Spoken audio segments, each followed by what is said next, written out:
Okay, colleagues, let's start. Although there's only a limited number of us here, MEPs that is, but as we know, all of this is being web streamed.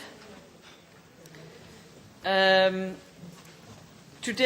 we'll have two further sessions in the context of our ongoing inquiry. The first session will be dedicated to the topic of IT security of EU institutions, and the second session will be dedicated to the role of parliamentary oversight of intelligence services at national level in an era of mass surveillance, and it's part 3 of that topic. We've dealt with it before, and unless anybody has any objections, I propose that we adopt the agenda like this, and that we start this session without further ado.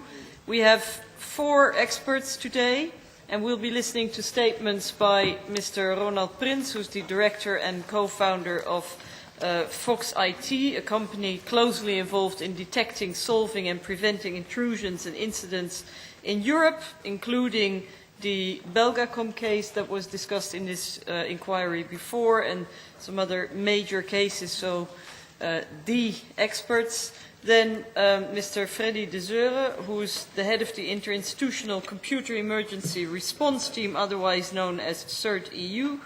And this body is responsible for the IT security of all the EU institutions, so that would include us then, agencies and bodies, and support them to prevent, detect, respond and recover against intentional and malicious attacks that would hamper the integrity of their IT assets.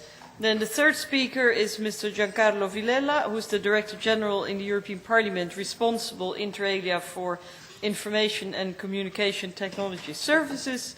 And the last speaker today will be Mr. Luca Zampaglione, the Security Officer of EU LISA, which is the new EU agency for large-scale IT systems. This agency is managing systems such as VIS, SIS and Eurodac, which of course contain a lot of sensitive personal data that need to be kept safe and secure. I'm going to ask each of our panelists to do a short introduction of maximum of 10 minutes, and after that we'll open the floor to questions and debate, and there will be plenty of time to come back to issues that you may wish to address. Mr. Prins, would you like to do the kickoff, please? Sure. Well, thanks for inviting me. I've indeed did some preparations to discuss with you. But to start off, indeed we did the investigation within the Belgacom and in the Belgacom incident, but I'm not going in detail on what happened there, and I hope you can understand that we have an NDA, and I think it's up to my customer to disclose what they want. So I have some general observations I would like to share with you.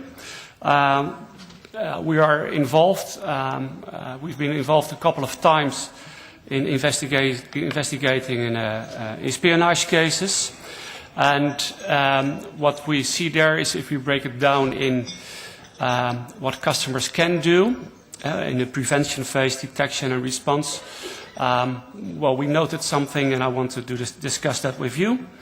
For instance, the response phase, that is where we come in within an organization where they have the situation that they think there's something fishy going on and they want to understand more what's going on. We bring in a team, we install sniffing technology, DPI if you like, and find out what's going on there. And then a costly investigation starts. It takes lots of resources to find out what's going on within a network or on a network. And what you see there is that typically our customer has a different stake there than the customer of the customer, or a government which is using facilities of our customer. And our customer usually just wants to clean a network, and that's what we will do.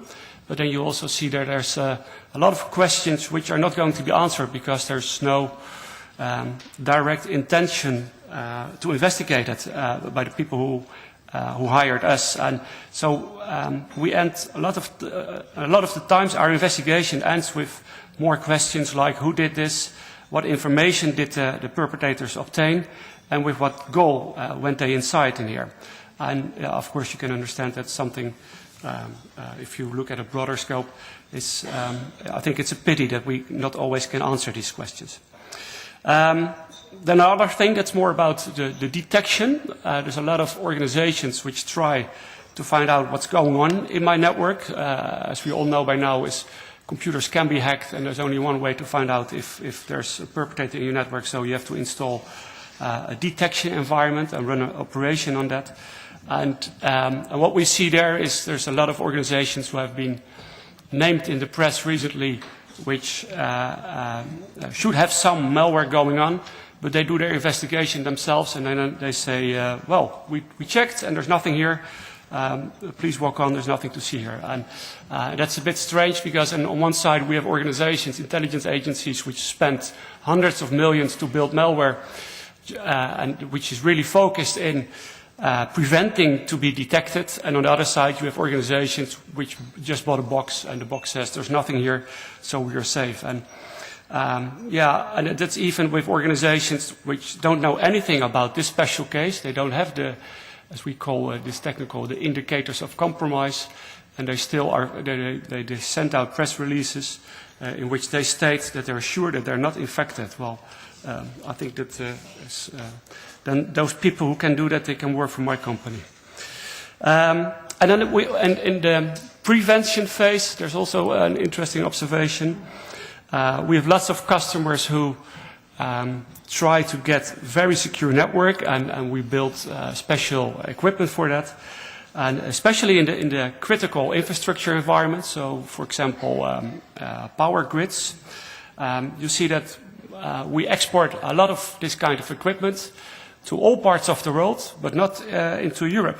And it's not that we don't try to sell in Europe, but it seems that we're a bit naive here, and we don't think that the cyber war will touch Europe at some point.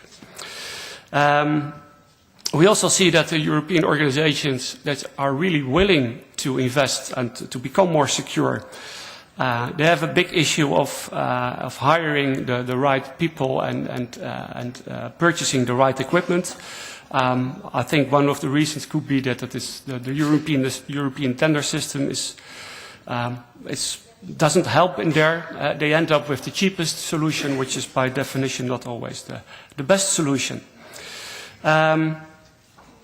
And I also have some visibility on the security industry, which produces, let's say, the end-to-end encryption equipment. This is usually being used within each country has such a local industry, and they build the products to protect their local governments for their own state secrets. We also have a European thing on that, so there's a list of approved products which can be used within the EU for EU secret, EU top secret, and EU confidential. And I don't think it's really easy for those organizations to purchase this. It's very costly and not that easy to handle. And you as a members of parliament, you wouldn't use these phones, I think, although they're very safe to use or secure. So every time the same question pops up for me: how much do we actually care, and how much are we willing to invest if we want to prevent espionage? Thank you. Okay, thank you very much. Next, Mr. De Zeuren, you have the floor for a maximum of 10 minutes. Thank you. Thank you, Mr. Chairman, for inviting me here. I would like to just give a few words of introduction on what CERT-EU is, what the mandate is, what we are doing, to scope exactly the purpose and the responsibility, to take your words. So CERT, for the European institutions, agencies and bodies, it's an interinstitutional task force, and the mandate of the task force is to help the EU institutions to protect themselves better against cyber threats. It's a small team, it's 15 people for the moment. It's a small team of experts, real experts, and we were set up 2 years ago. It is working under the functional authority of the Director General of DIGIT in the Commission and under the oversight of an interinstitutional steering board. Now, all of our constituents, all of our clients, and the clients indeed include the European Parliament and the Commission and the Council and the European Central Bank and the Court of Justice and Eurojust, but also Europol, ENISA, and the LISA agency that's present here today. All of these organizations remain operationally responsible for their own networks to protect them, to detect things, and to make sure that, that everything is running smoothly and properly. What we do is we offer additional support, additional help to detect things earlier and to remediate quicker. And we do it with an interface to the interinstitutional level and international level. And we work with the best partners that we can find in the member states, in IT security firms, and we cross-correlate between institutions. And this is where we can add added value to what the institutions are already doing right now. So we work very closely with the internal IT security experts in every institution and to deliver our purpose. Now, the EU institutions, agencies and bodies, they are very high value targets if you talk about targeted attacks, about cyber threats. And this can be in order to steal privileged political information, in order to steal economic information, or in order to manifest political discontent, activism, but that's, let's say, the lesser problem in the discussion of today. But we are regularly targeted by cyber attacks, that's obvious. So what do we do about it? We have three kinds of services. The first service is preventive services. We help the institution to avoid problems for the future. We help them to determine which are the softwares to be patched. We help them also to learn from lessons of the different incidents in the different institutions to build better protection mechanisms. In terms of detection, we gather information from different sources, and that can be the institutions themselves when they get attacked. We cross-correlate with the other institutions. We get information from the national CERTs in the different member states, and we have a very good cooperation with them. And we get information from the IT security industry. And with that information, we send out alerts about potential compromised systems in the networks of our clients. These alerts, the statistics are last year 650 alerts about things that have already happened, meaning a compromised workstation, credentials being stolen, ongoing DDoS attack, vulnerable systems. And so this information helps the institutions to react about the problems that they may have in their organization. They also detect things themselves, and they report this information back to us, and with that information we can help the constituency to react on cyber threats. And thirdly, when there is a serious incident, when there is a serious infected system in any of the constituents, they can call us in for help, and then we make available our experts in our team. We pool information from the mature institutions and bring in experts from the bigger institutions to remediate the problems. And also we network with the member states, CERTs, and with the IT security companies as well, and one of them is sitting here at the table. Last year we had 10 such cases in which the CERT-EU was called in to do incident response coordination, which means it's in kind of major kind of problems. And to summarize, I just want to highlight that CERT-EU is still a very young organization, but it's already proven additional added value to the institutions. The added value comes from consolidating, correlating, combining the information that we get from the institutions and from the best partners that we can find in the business. And I think what is important to note here is that these 15 people, and we will be growing in the near future, it demonstrates the commitment of the institutions to increase the baseline of their protection against this type of cyber threats. Thank you very much. Thank you, Mr. De Zeures. Third speaker on the list, Mr. Villela, Director General, DG ITEC in the European Parliament. Merci beaucoup, Madame la Présidente. Je parlerai en français. Thank you very much, Madam Chair. And I'm going to speak French, and I do apologise for my fellow Italians in the Italian booth, but I shall speak French. Well, I'm speaking third here in line, and immediately following the gentleman who reported on CERT. And it's quite useful for me because the Council, in working on this area, does rely very much on interinstitutional cooperation. The Parliament very much relies on cooperation with other institutions. We have been following the developments in this area on IT, and we have begun to launch actions which go even further than cooperation with the other institutions, including the European Commission and CERT.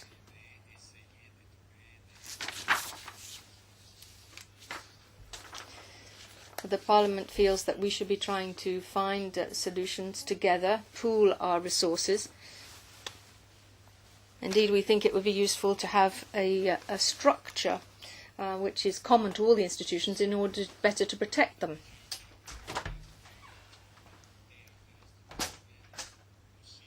We've made our proposals, DG ITEC's proposals to the Interinstitutional Committee, very much along the lines of the proposals adopted in 2 resolutions by the Parliament last July.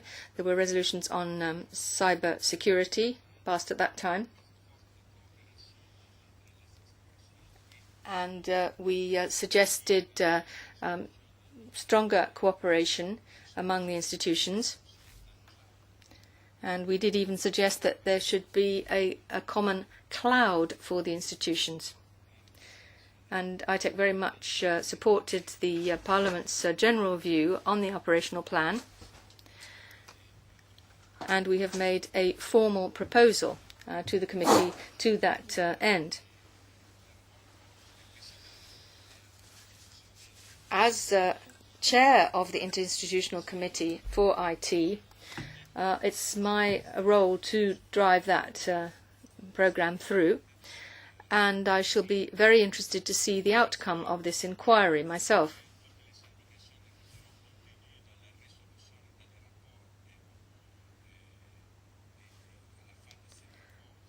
I think that the content of the resolution and the report, which will be the outcome of that inquiry, will subsequently be used in the Interinstitutional Committee for IT.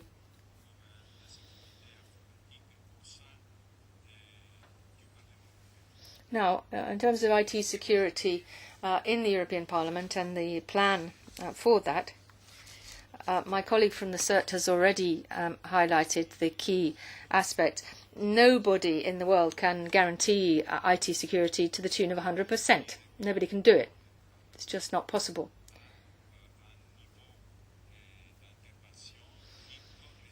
What I can tell you is that my DG ITEC in the European Parliament, does apply procedures which are very much in line with international standards, the highest international standards. Everything we do meets those international standards.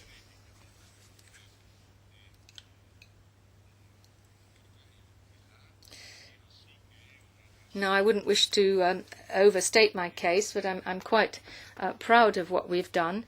We have managed to ward off a number of attacks on our IT systems over the past few years. And I'm pleased that we have managed to do that. I think we can be satisfied that we do meet the standards, but at the moment we can't go any further than that.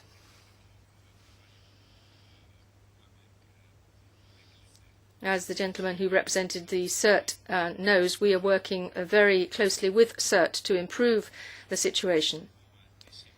But it really is an ongoing challenge, and we are constantly making sure that we update our knowledge and attend the appropriate seminars to learn more about what we can do.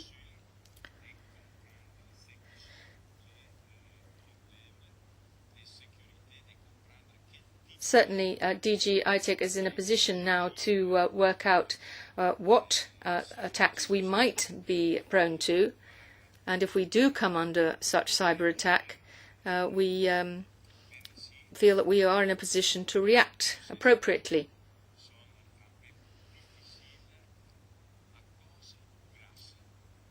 Even though it's rather difficult to react sometimes, because of, or thanks to, I should emphasize, the rules on data protection. So because of those rules, both, whichever way you look at it, we are not always free to react in the way we would think appropriate. Now, over the last year or so, DG ITEC has made 2 specific proposals for action to the Parliament, and we're busy implementing what we've suggested now. First of all, we're making a review of the rules, revising the rules that we have already. But above all, we have adopted new rules, fresh rules, in areas where we felt there was a vacuum.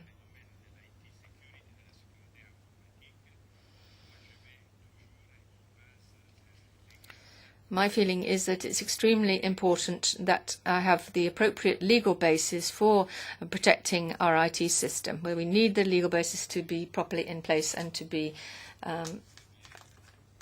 wide-ranging. The second issue we've been working on is IT security being very much mainstreamed into our overall security policy. I'm sure that MEPs are aware of this.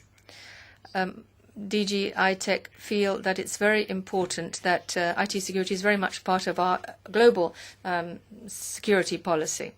And that is indeed what's happening. We're making sure that it is an integral part thereof.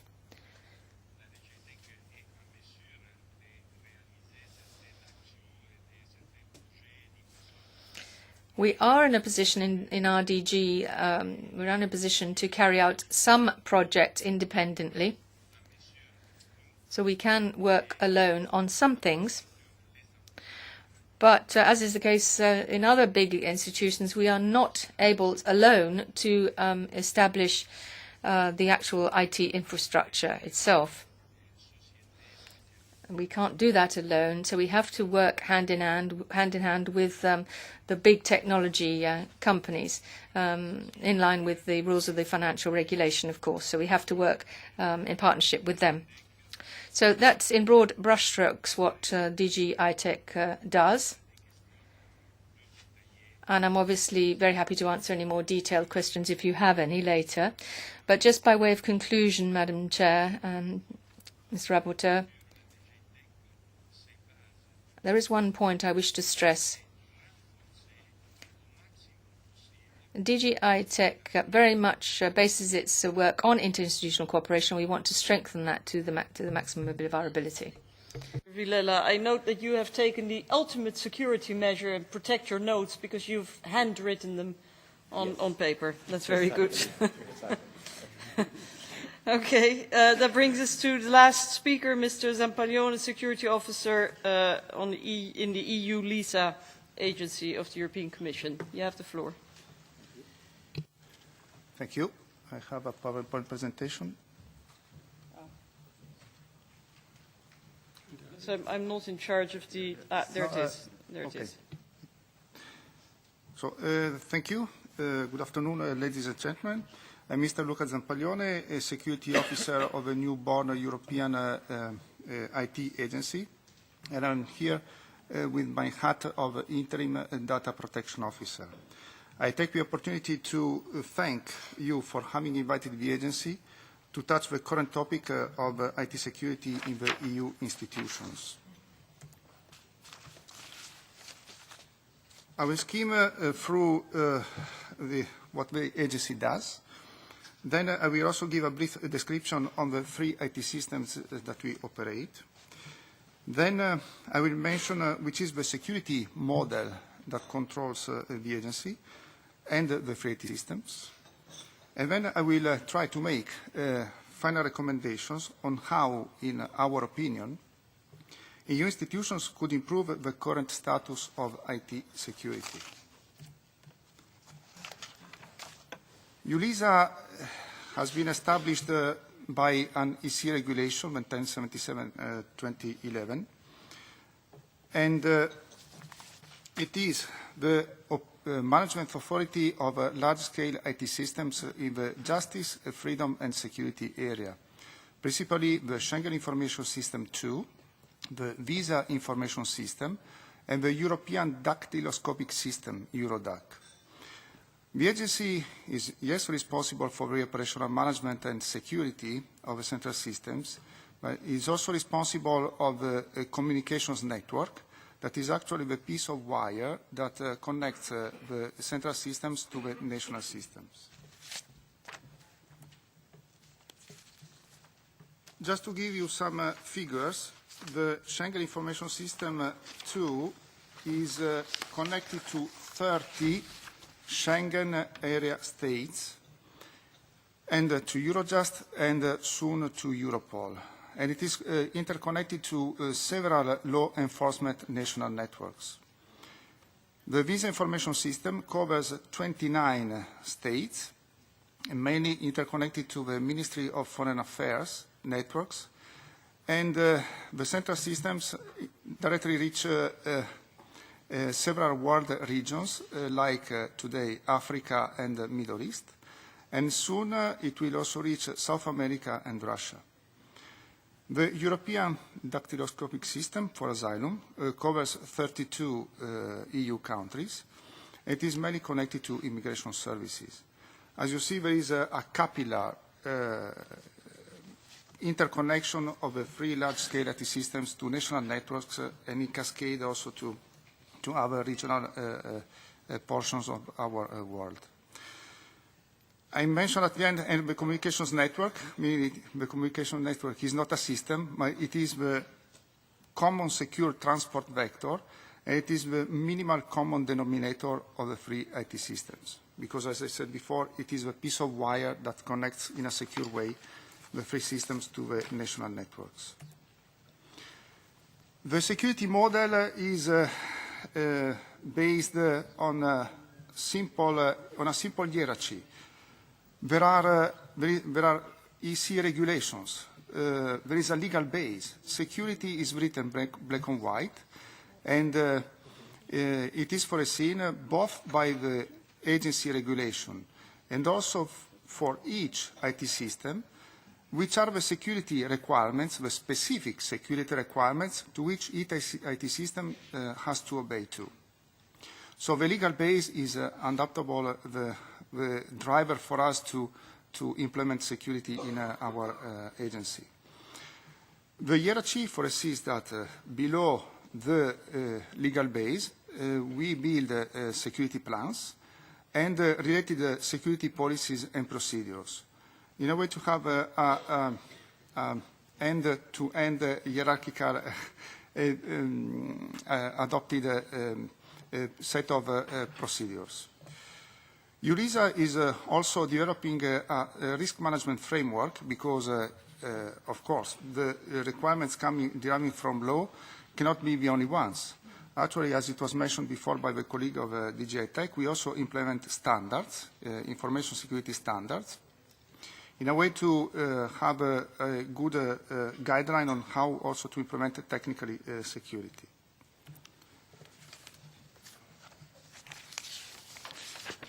The security model, from a more technical viewpoint, foresees some basic principles that actually work.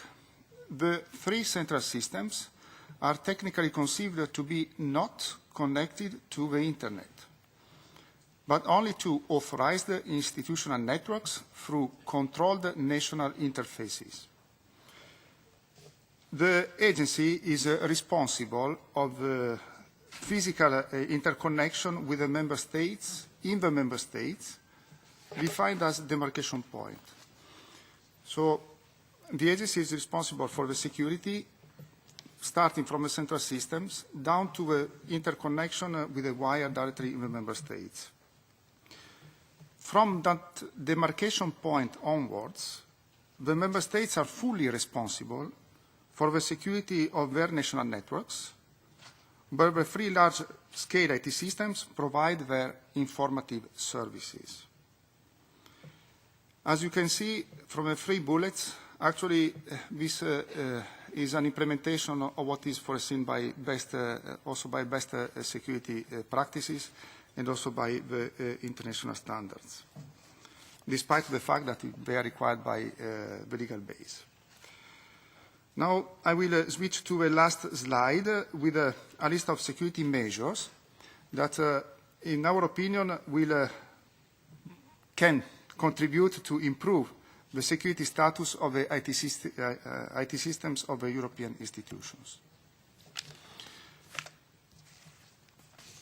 Actually, four main areas for IT security improvements can be identified in the following.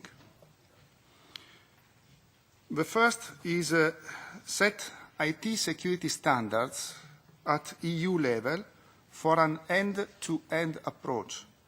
Actually, I heard before from a colleague sitting close to me, end-to-end. I heard also from a colleague of DG IT standards. This is a repetitive concept. Good. So there is, for us, a need for a technical EU body able to follow up and implement such standards and recommendations involving EU institutions and or national operating authorities to guarantee an homogeneous and acceptable level of security with a global end-to-end view. In poor words, to have an end-to-end security from central systems where the databases are actually residing, down to the end user that consumes the information that is stored in the central systems. The second point, as a recommendation for improvement, is to develop a standard risk assessment process to assure a cost-effective implementation of security measures and privacy controls to be included in systems designed for quantitative allocation of proper budget and resources. To make a long story short, to find the right countermeasures that are cost-effective and actually protect information in the right way. Information has to be protected with appropriate security measures. Not the wrong ones, but the good ones. And the only way to achieve this is through an appropriate risk assessment process. By this way, it is possible to achieve the famous principle of security and privacy by design. Third recommendation is to include in the EU institutions' IT systems life cycle a repetitive process for security certification and recertification.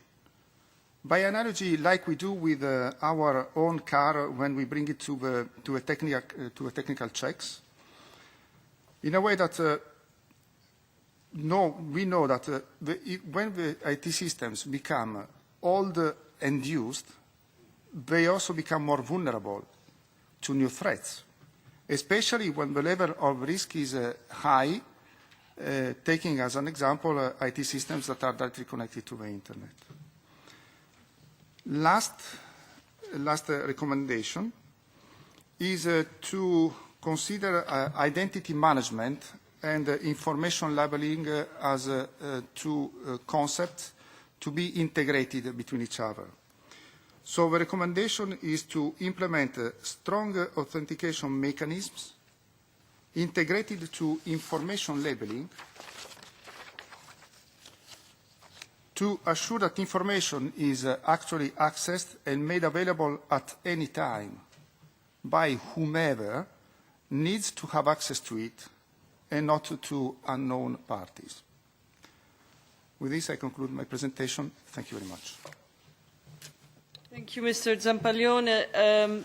Now I'm going to open the floor for questions and debate.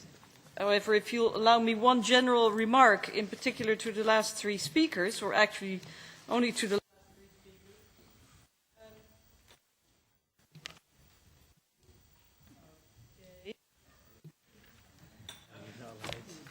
I mean, the NSA has no limits, huh? No, I would like to point out that we are conducting an inquiry here into allegations of massive snooping, mass surveillance, spying, bugging, eavesdropping. We've had a special session here about Belgacom, which has probably affected the European Parliament. If I look at the material, the programs that we're using and equipment we're using, you know, they're Microsoft, Apple, all the industries we had earlier this week. So I would really like to hear in your answers a little bit more about, you know, what's going on here. We would like to get answers about, you know, to what degree we've been affected, whether you know, if you have detected it, if you've not detected it, and if not, why not? That's the kind of information that we would like to get. Because if I've listened to your presentations, that's all about you know, prevention measures, and that's all very well, but clearly it didn't work. Because the forces out there, if you want, are bigger than this. So that's the kind of questions that we want answers to. But I'm going to start by our rapporteur, Claude Moraes. You know the routine by now. Every speaker gets 2 minutes, and 2 minutes strictly, for asking questions. Please specify which of the panelists you're addressing your question to, and then one by one the panelists will answer. Then next one, yes, Timothy, all the shadows will get the floor, no worries. And then if we have time, there will be a second round of questions and answers. And if it's really... you know, I'll allow follow-up questions if there's really something very specific. Claude, you have the floor. Okay, taking my cue from that, I'm happy also for my questions to be answered along with others. But taking my cue from that, I mean, it's also my impression that we're trying to inquire in this session, first of all, what may have happened, whether the allegations, not just the recent allegations, from Snowden about the spying of EU institutions, but also just to mention, of course, there were allegations 5 years ago of the Council of Ministers building and the calls of being tracked to the building in NATO, also those allegations, whether you have any views on that, or whether security was strengthened in relation to those particular allegations. And it's our inquiry which is at least trying to establish some form of timeline or some form of connection between those allegations and whether you have strengthened security, whether you've reacted to this kind of situation. So we're not inquiring in a vacuum in terms of what your general work plan is in relation to all 4 speakers. So that's my first question. Coming to this inquiry, have you reacted either in abstract or specifically to these allegations? Have you investigated them? I mean, what has been your work plan? Secondly, to Mr. Prins, I know you were limited in terms of what you're saying about the Belgacom case, and I appreciate that, but if you could say a little bit more about the Belgacom case. We had invited you at the time, but you were not able to come, then please say what you can, although I know you're limited on that. To Mr. Zamplioni, on the SIS2 and Eurodac situation, again, you went into some detail about the improvements that you had set out, but I want to connect that to the allegations before the summer that the SIS2 system was in fact hacked. So is the last part of your presentation in reaction to what had happened before summer, or is it just part of a general work programme? I mean, what is this in reaction to? And was there evidence of hacking of the SIS2 system in Eurodac? I mean, will I just limit it there? I mean, I have other questions, but I mean, just let me limit my questions to there for the moment, because I know other colleagues have got questions. But I think the common denominator of some of the questions you'll hear are, you know, what happened? Are you reacting in the abstract? Thanks. I'll first call Mr. Prins. Yeah, I can make this short, actually. You know, maybe if you have direct questions about Belgacom case, I can try if I can see if I can answer them, but I'm not going to help you in that. If you blink twice, it's yes. If you blink three times, it's no. Just look at how I'm smiling. Okay, Mr. Zampaglione. Yes, thank you. The Schengen Information System 2 actually has not been hacked because it entered into production in April this year. The fact is related to the former Schengen Information System 1 that was not under operational management of the agency. The agency became responsible of a new system starting from April. But what I can say is that we have been strongly interested to what's going on with the Schengen Information System 1 incident, because the first question was, okay, the two systems are completely different, but what can we learn from the incident of the SAS1? So what we did, we launched a security end-to-end review of the Schengen Information System 2 during summertime. Together with a commission, the commission called to a meeting all the heads of the national police on the 11th of July. And it has been agreed to set up an urgent security plan in response of the incident of SS1 to verify if Schengen Information System 2 is vulnerable to the same vulnerability that has been exploited by the hacker that dumped the copy of the former Schengen Information System 1. Today, we are reviewing the results of a questionnaire that has been sent out to the member states, and we will be able to provide an answer in the coming weeks. Okay, thank you. That brings us to the next shadow, Mr. Vos.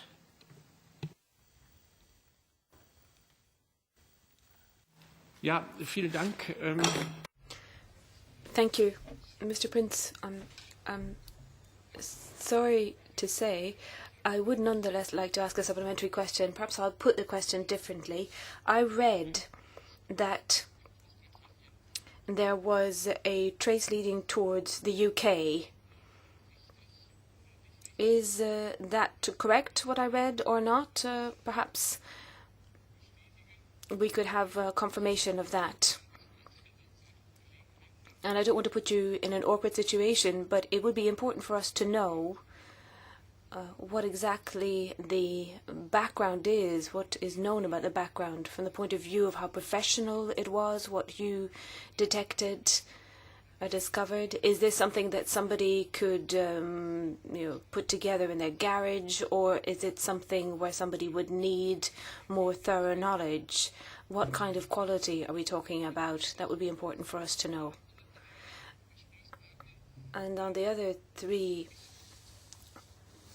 speakers then, what I would like to know,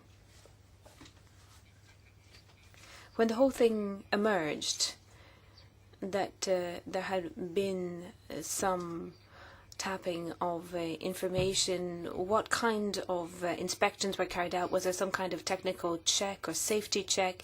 Is it possible to identify when someone has connected into the system and information has been drawn down?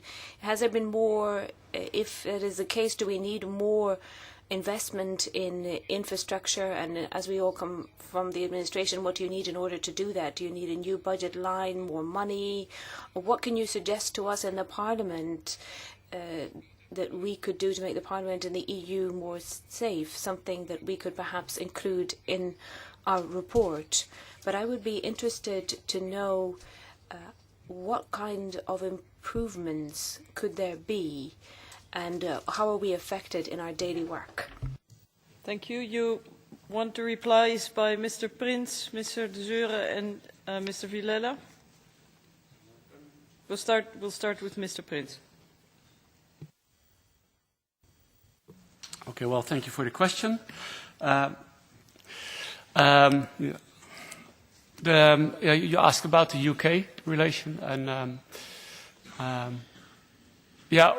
we've seen, of course, the presentation, which was there in the Spiegel on one Friday. They released it, and I think that's the only hard thing I've seen that really directs to GCHQ involvement. There's no way by looking into a network that you can directly see where the perpetrator is actually sitting at that point.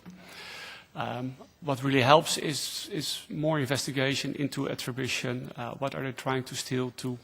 That's usually the way to find out where actually did the perpetrators come from. There's another way, but then you have to go online and not do the investigation, not within the network which was targeted, but on the internet. But yeah, that's usually not allowed, because that means you need to break into other computer systems to find out, and that's something we cannot do, of course. You had another question about the level of sophistication. I think Belgacom themselves, they declared this was really sophisticated, and I think that's correct. And it also, actually, I saw a presentation. I thought I should have bring in one slide, actually. That's the decision you have to make in how much you want to invest in relation to the type of perpetrator. And if these guys at the other side, they spend billions and billions to break in, you need to decide if you at some point are capable of defending yourself against such an enemy. And so there's a slide, and you have to choose where you want to stand. And being an international establishment as itself as the EU is, I think it's really hard to protect yourself at the end for the most wanted secrets. Okay, thank you. Mr. De Zeuren? Yes, okay. The first thing that I would like to mention is that in my introduction I already hinted at the statistics that we are facing in alerts and in incident response coordination. Basically, it also indicates the number of things that we detect on our networks and on which we react and try to remediate. So this was the first thing that I wanted to say. I will not be able to go into specifics on specific incidents here. I will not be able to reveal details about a specific incident, but to reply on the more general question, did we check when things are being revealed in the press or when we are informed by national certs or by other parties? Yes, every single information that we get, we check it, and we try to find whether this is true or not, and whether we can find something in our networks or not. And I will just highlight it with an example, to come back on the Belgacom case. The Belgacom representatives, a few weeks ago, when they were heard in this same committee, they said that they had made available the indicators of compromise. The way that this happens then in practice is they have made available the indicators of compromise that were identified by the technical help of Fox IT. They have made them available through the national authorities in Belgium, means the police, the prosecutor, and then via the police and the prosecutor to the CERT community. The Belgian national CERT, some other CERTs, including CERT-EU. What do we do then with such kind of information? We take the technical information and we check in the networks of our clients. That means the Parliament, the Council, the Commission, all the clients that we have. And so the check indeed was done with the information that we have received. And from that check, we didn't find any evidence of compromised systems using that technical information. And this is just to highlight a little bit the way it works. Every time the institutions or we are informed about a potential compromise, a potential intrusion, if we try to get the information in order to detect it. Of course, there are things that we detect without getting information from outside. We detect things on the networks ourselves as well. But everything is checked, and we try to make sure if we find something to remediate as quickly as possible. Another question that you asked is it possible to trace whether somebody is wiretapping and if information is leaking from the organization? It's very, very difficult to trace it if you don't know it. I mean, if you know that it's there, of course it's more easy. If you have already an indication that something is wrong, you may be able to trace if information is leaking, but in the absolute value, it's very, very difficult. And also, I would like to reiterate what Ronald Prince has said. It's not possible, I think, even with more budget, it's not possible to get 100% assurance that nobody can get into your network, especially if you are facing adversaries that have budgets that are even more important, or 10 times or 100 times more important than what we have. Of course, the last question is what to do more. Yes, we are on a path to increase the baseline every single time. Every time we learn something from an incident, inside or outside, we raise the level of the protection. And raising the level means sometimes cost, hardware, software. It means also cost in staff, recruiting staff, increasing the IT security in the institutions. And that is certainly something that we can work on in the future. And related to that, to amplify or leverage the investment that is made in hardware and in software and in information exchange is a better interinstitutional cooperation. And I'll come back to what Mr. Villela has said before. And so a strong political support for that interinstitutional cooperation, for the exchange of information between the institutions, is something that is certainly welcome. And if I may, one last word to just close. I think some of the things that we try to establish on the level of the EU institutions is very much in line with the EU policy on mandatory reporting and cyber security policy, the policy that was presented at the beginning of the year, which means establish competent groups that get information about incidents, that handle this information, exchange the information between competent groups, between SET and the member states, SETs and the member states, etc. Having competent bodies that can react on it, and react on it quickly and fast. Yeah.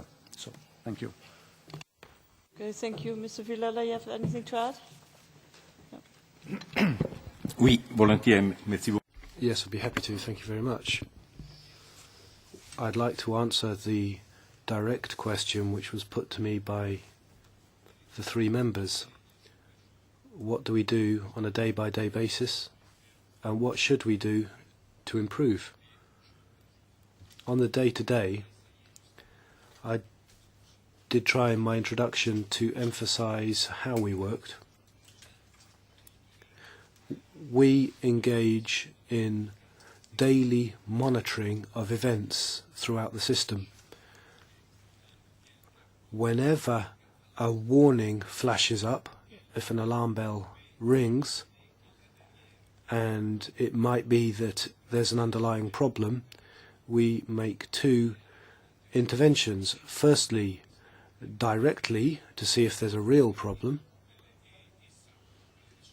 a simple problem that can be rectified straight away, or the second scenario is to get in touch with the CERT or the EU for a deeper analysis of possible problems. And Mr. Zapaglione has talked about certain criteria and methods. Well, when I was talking about the methods and standards used by DG ITEC, that's precisely what I'm talking about, the sort of thing that probably we need to improve, but along those lines. In respect of the other questions, there was a direct question about Belgacom. Well, yes, DG ITEC has worked on an in-depth analysis of our structure to establish whether there were any repercussions from what was going on in Belgacom. And I can assert now, after an extensive in-depth analysis, that we detected no problem or malware infecting the Parliament's systems. The second question which was raised was whether we need to invest more money. Well, I don't think we need to go too far in that sort of investment. I would say we have very high caliber experts. International specialisms are reflected there. Of course, more investment always helps, but I would say that's not the vital point. In my point of view, and this would be my suggestion, and it's for the committee to see whether to accept it, is to focus on the vital point I raised in my initial introduction, namely to enhance interinstitutional cooperation. We need to go further in data exchange. I think we need to identify hard and fast joint activities. For example, although it wouldn't be adequate in itself, it might do a lot to reduce the impact of harmful external acts if we had a common cloud in which we could locate various structures. That would be preventive defence rather than ex post defence.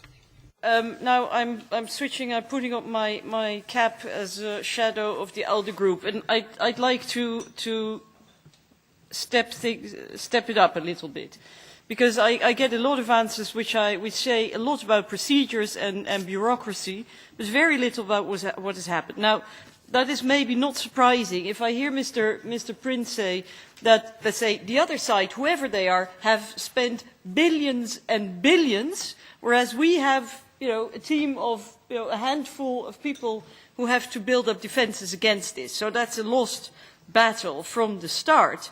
And I have a couple of very specific questions. I'll start with Mr. Prince. I first have a question regarding SWIFT, and then I'll move to Belgacom. Just a simple question. Do you agree with the Dutch government that the alleged unauthorized access to the SWIFT server in the Netherlands can be investigated properly without an on-site, let's say, forensic technical investigation? And do you think that the Dutch Data Protection Authority, together with the Belgian Data Protection Authority, are adequately equipped to carry out an investigation and bring out the truth? Second question about Belgacom. Belgacom told us this is a massive attack of unprecedented sophistication, and you've said similar words, yet no personal data have been affected. We cannot find any evidence that communications have been intercepted. People spending billions and billions and billions, and yet there's no evidence of compromise. Somehow I cannot square that circle.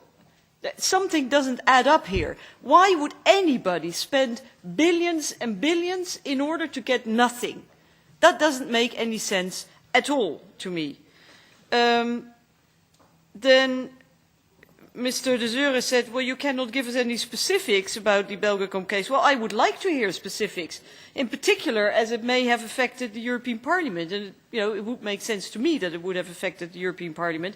I would like to understand, did you detect, let's say, what was going on with the Belga case? Did you detect it, or did you learn about it and then you started to investigate? Now, I've already mentioned that we've had some speakers from Microsoft, Facebook, Yahoo, the bigger Apple. There's been contacts with Apple. Have you, following the events or the incidents at Belgacom, have you started an investigation of how Microsoft, for example, I don't know, may have created backdoors, may have compromised their systems? I mean, what else is coming at us?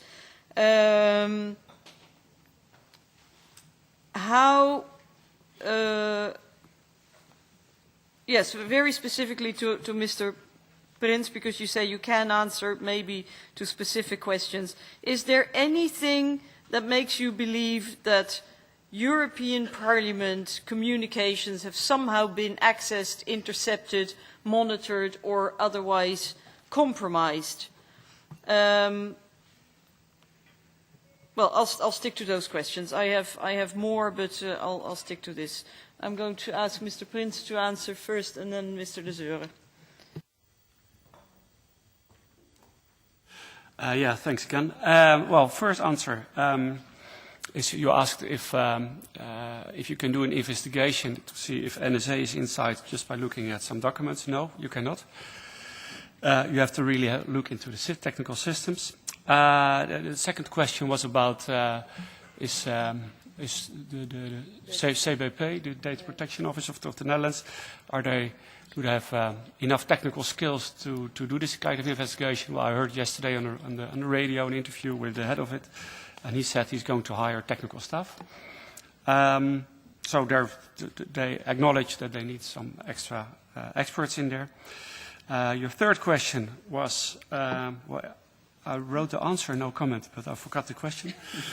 That may have been several questions then. Yeah, I think it was about. I definitely asked if two questions. If you were targeted. If any, let's say, communications or data of the European Parliament may have been compromised in any way. Yeah. No, I'm not going to answer that. I'm sorry. Okay, thank you. And then the final question was, does it make any sense that any actor, whoever that actor may be, spends, and I quote, billions and billions, and then there's no evidence of compromise. Does that make sense? Well, that's an easy one. No. Okay, I thought it was me. Mr. De Zeuren. Yes. Okay. Thank you. So your question was, did we detect SRTU or the EU institutions? Did we detect the problems in Belgacom? The answer, of course, is no. I mean, the detection of the incident in Belgacom was explained to you by the Belgacom representatives a few weeks ago. What we did do is, as soon as we found out about the incident in Belgacom, is to check whether this had an impact on the EU institutions. And I can think of two different impacts. One is if the adversary, by having access to the Belgacom network, could have eavesdropped on the communications of the EU staff or the MEPs. And we have no means to check whether this has been the case or not. Belgacom has said that there was no impact on customer data, and they've told you in the session here, and they have told the EU institutions as well. So, in other words, for the moment, to the best of our knowledge, there has been no impact on client data, and therefore not on the communications of our staff or the MEPs. Second angle into this is if the malware that has infected the installations of Belgacom had an impact on the EU institutions, and I've tried to answer in my previous answer to this, is that with the elements, technical elements that we have received from the investigation, we have checked and we didn't find any impact on the EU institutions. Now, I have to say that all of this investigation in the Belgacom case is also a judicial investigation ongoing. It's in the hands of the prosecutor, as you may know, and so it is already very, very complicated to talk about it at all. And I have to say that we are quite fortunate that the prosecutor in the Belgacom case and the police in the Belgacom case have allowed the communication of those technical indicators of compromise to us and to a number of other parties to try to check in their networks whether there was any impact at all. And so I understand your point that it's difficult to accept the answer. We cannot comment, or we cannot give you more details, or we cannot be more specific. The positive angle into this is that we have been able to do things. Number one, this is the most important thing for us. And number two, we are able to tell you with some level of assurance that for the moment we have no indications of impact on the networks or on the data of the EU institutions. Now, you had a second question on the, Microsoft, Apple, and all the other softwares and potential backdoors.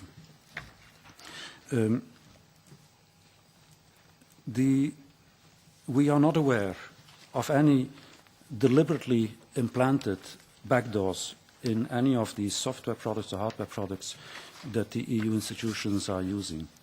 Now, are there no backdoors? We honestly don't know. We are certainly not aware that they have been deliberately implanted by any of these vendors in the products that we use. Are these products vulnerable? Do they have ways to penetrate into these products? The answer is yes. And every week, every month, Microsoft is having a Patch Tuesday where they communicate to the users of the software things to change into the products in order to close the open holes into the software. And this week this was again the case, and there was a very important vulnerability that was discovered, in fact, last week, and that created a lot of buzz in the IT security community, that opened the Internet Explorer software, and there was a way to get through it and to, in fact, infect computers of users that are using Internet Explorer. So basically, in a nutshell, this vulnerability was discovered last week.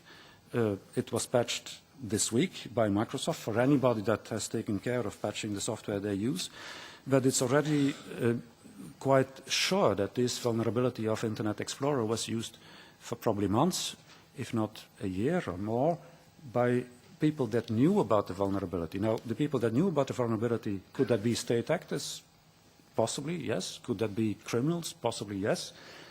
The point that I want to make is that we don't know, but we have no evidence that this kind of vulnerabilities has been crafted into the software by Microsoft or by any of these vendors that we buy software products on.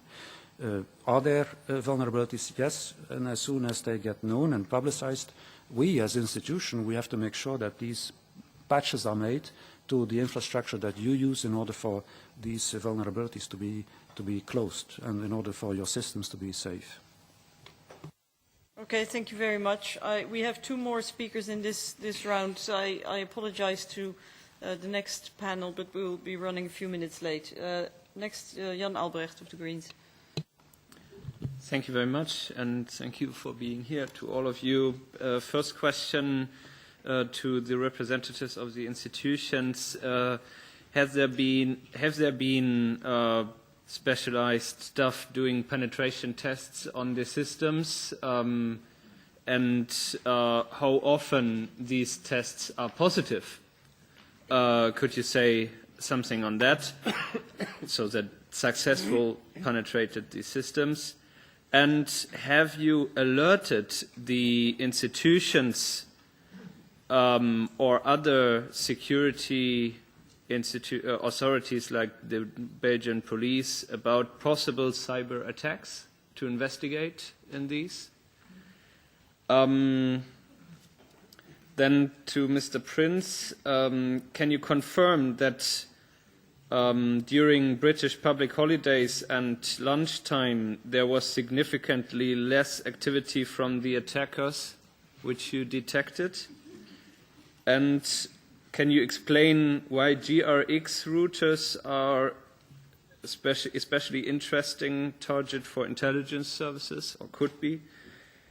And to all of you, what can you say about the attacks on Belgacom, especially how exactly is the European Parliament's or the European institutions' infrastructure connected to the BICS, the alleged service owned by Belgacom? Thank you very much. Thank you. I'll take the panelists in the initial order. So Mr. Prince first. Yeah, tough questions again. No, I don't know anything about holidays or lunchtime.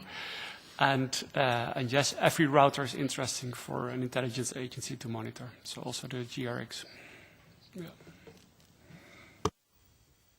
Okay, that was sharp and crisp, short and crisp. Mr. De Zeuren? Not much that I can say on these questions. I honestly, I cannot go into specifics on how the institutions, what are the measures that they take in order to protect their systems, what are the type of things. Why? We are the Parliament. We should have the right to know if the institutions have called for an investigation on possible cyber attacks, aren't we? I think your question was specific on if we are doing penetration tests and how often we do them and how positive the outcome is. I mean, I'm sorry, I'm not going to give specifics on how we test our systems, how we make sure that they are not penetratable. And it's not only towards you as a potential user of our systems. I mean, we are here in a public audience. And we are not only a potential user, we are holding the responsibility. We're going to repeat the question to Mr. De Zeuren about whether a judicial investigation has been requested. On what? No. But you have to specify what you mean. I mean, an investigation requested on the basis of press reports, or on what basis? On the basis of something we found on our networks? Yes, of 40,000 sheets presented by some journalists from the source of Edward Snowden, I would expect that if there's such incidents being alleged also in the European institutions, that there's an alert to the security authorities. So if you tell me there's not, I'm okay, but that's an important information for us.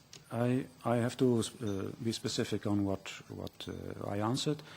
I mean, on the basis of these press reports, the Commission or the other institutions did not report anything to the police, and I don't possibly think we should have. I mean, I think if there is a question about reporting something to the police or to the judicial authorities or to any competent body, it is about something specific that you see on your network, if there is an intrusion, if there is a potential impact, a damage, something stolen, something broken. For the moment, we cannot in any way report or launch a procedure on the basis of something that is alleged in the press. Mr. Villela? Oui, je pense que je peux répondre un peu plus librement. Perhaps I feel a little freer to respond on this. I can talk about the Parliament's telephone system.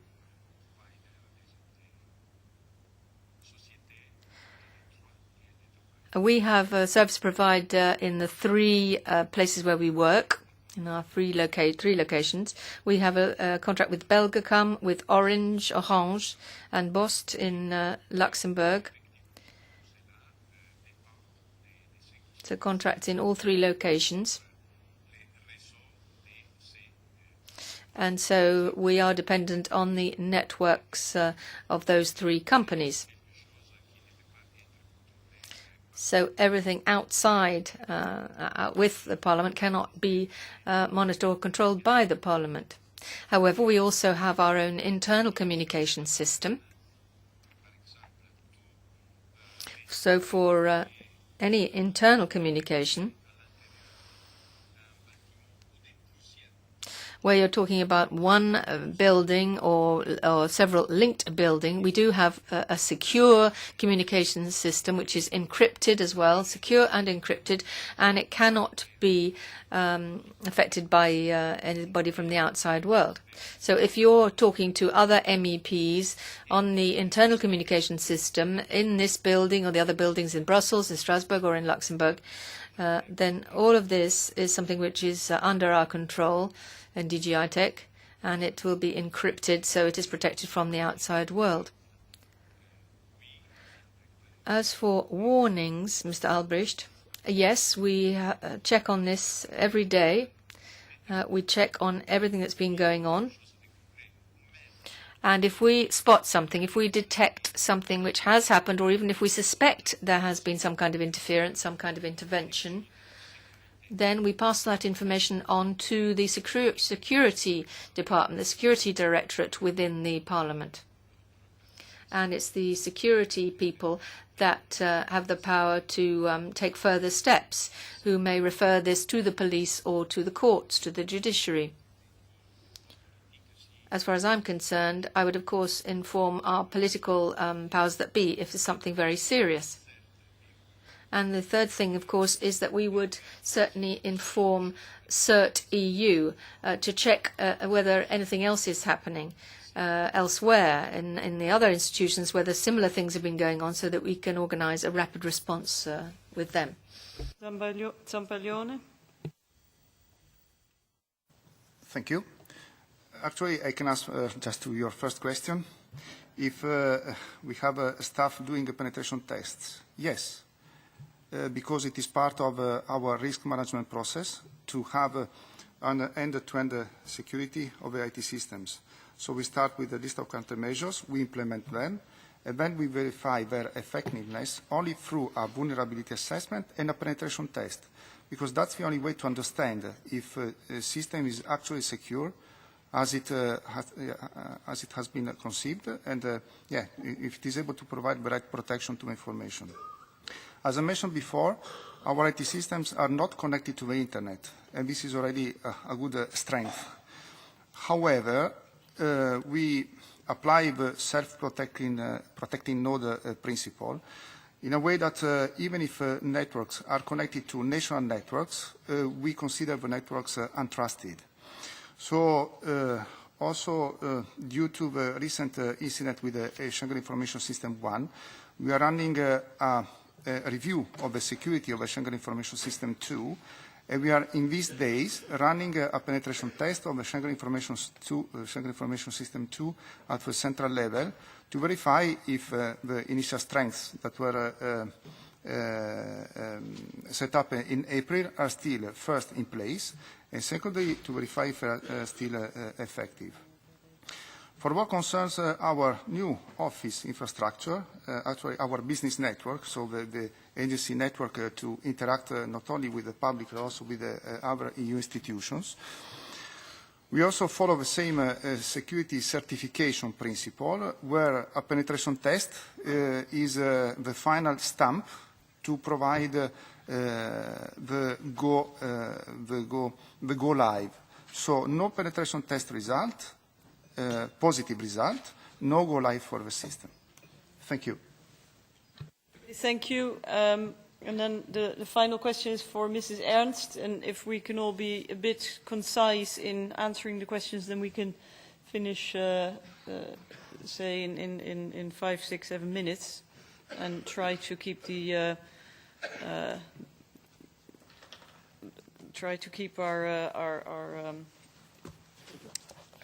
stick to our schedule. Well, we're not sticking to our schedule; we're overrunning, but try to limit that. Mrs. Ernst.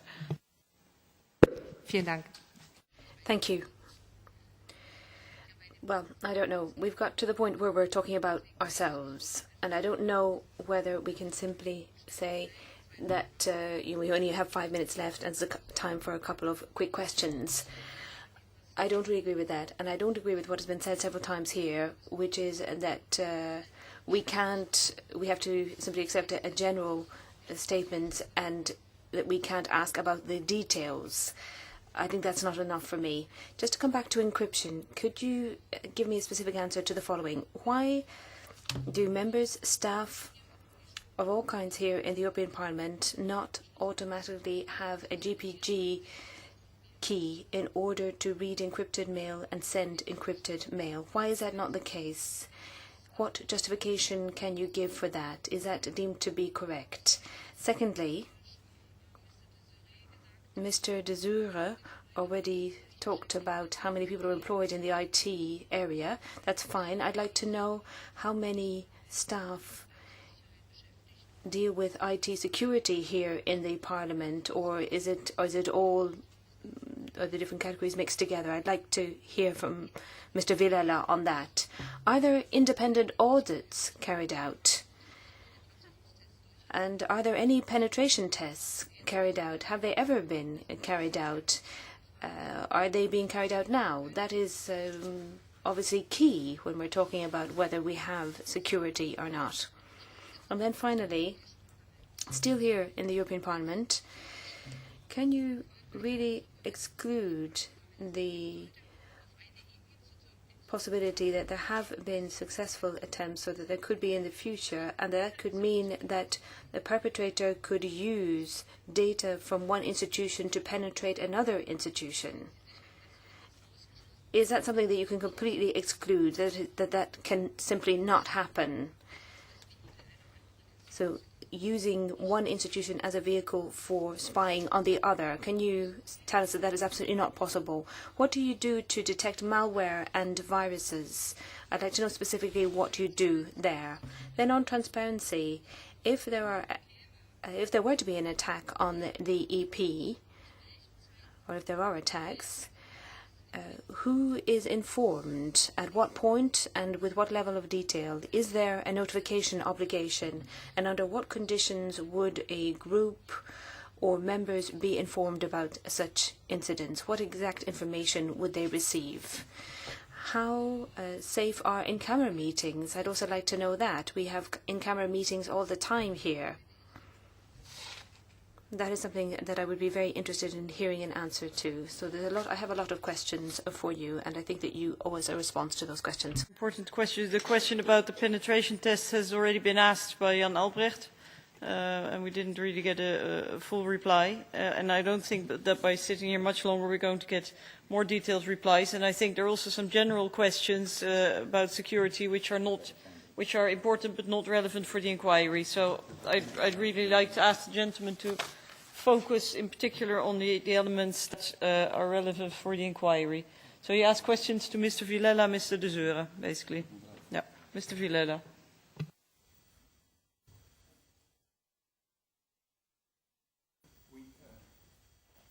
Oui, merci beaucoup. Thank you. These are all absolutely relevant, important questions. In terms of the e-signature, as you know,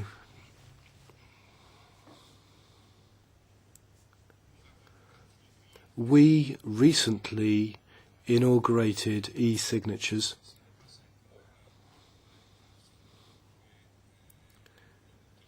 This is not a tool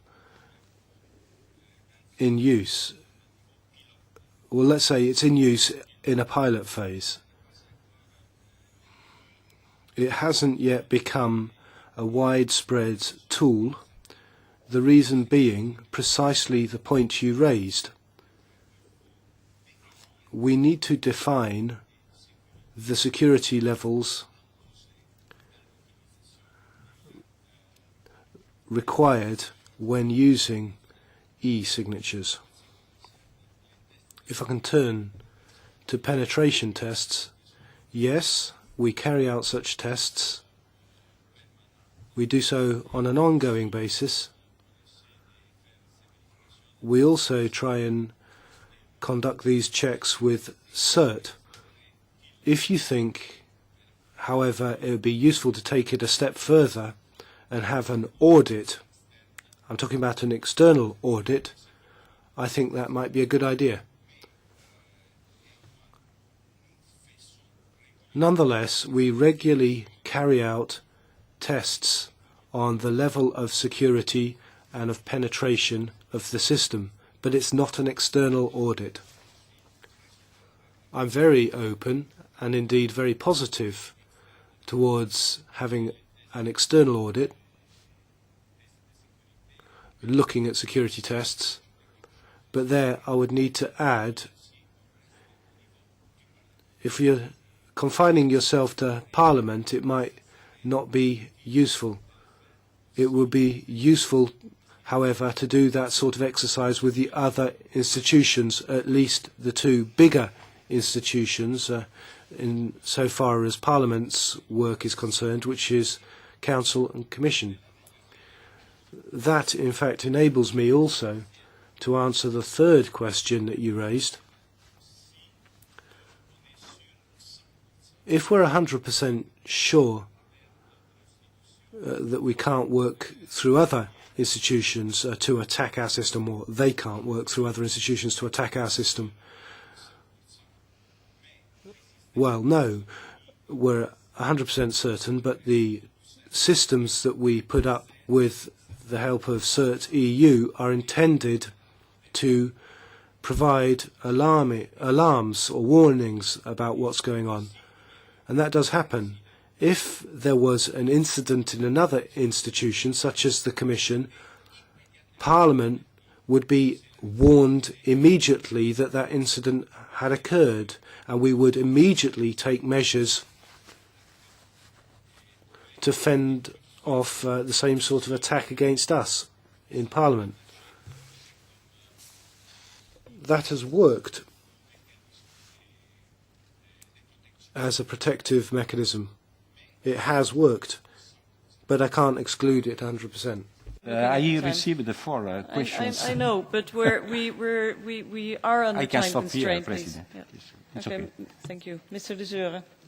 Yes, very quickly on two of the points. One is on encryption of PGP encryption or any other way of encryption.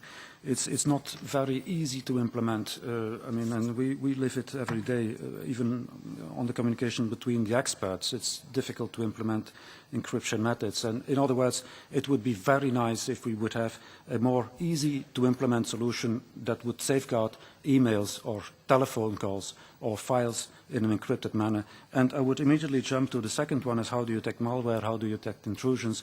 We detect it with the most sophisticated products that we have on the market, hardware and software, and information that we can get. However, most of these software products and hardware products, and also the information and also the incident response in any of these cases is very, concentrated in one geographical part of the world, which is not Europe. And so if there is anything that I, from my perspective, could suggest in terms of outcome of the whole discussion in this very important committee, is that the technical solutions to organize encryption, to have network safeguards, to have detection mechanisms for intrusions and malware, and to have the response of it, to have a secure cloud, as Mr. Villela has said before, not only on the level of the institutions, but also on the level of the countries. I mean, to have this with European companies, European solutions, that would be a great outcome that would help us all in the future, I think. Okay. Okay, thank you very much. That brings us to the end of this session with almost 20 minutes delay, for which I apologize. I thank the panelists for their input. I'm sure that we're going to draw some useful conclusions from this session, even if I'm not the least bit reassured. I'm actually more worried than at the start.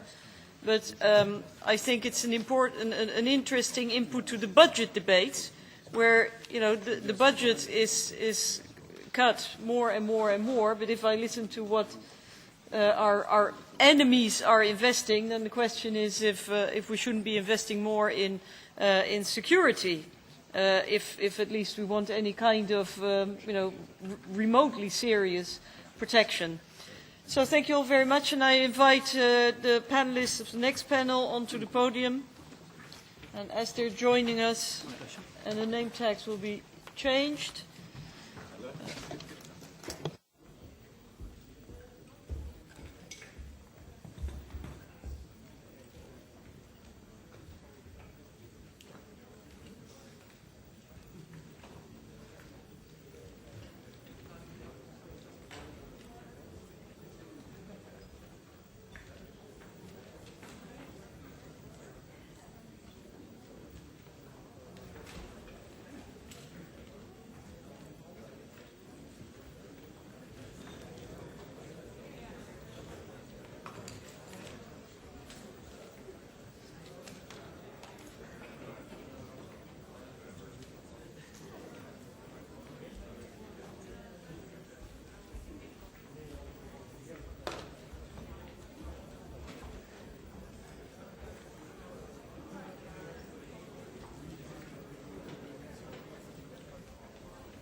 Okay, colleagues, we're going to start session 2, the role of parliamentary oversight of intelligence services at national level in an era of mass surveillance, part 3. Sounds a bit like EP Inquiry, the sequel. Rocky 3, EP Inquiry 3. Actually, I would propose, if that is okay with the panelists, to merge the two parts of this session and listen to the three speakers first, and then we ask questions.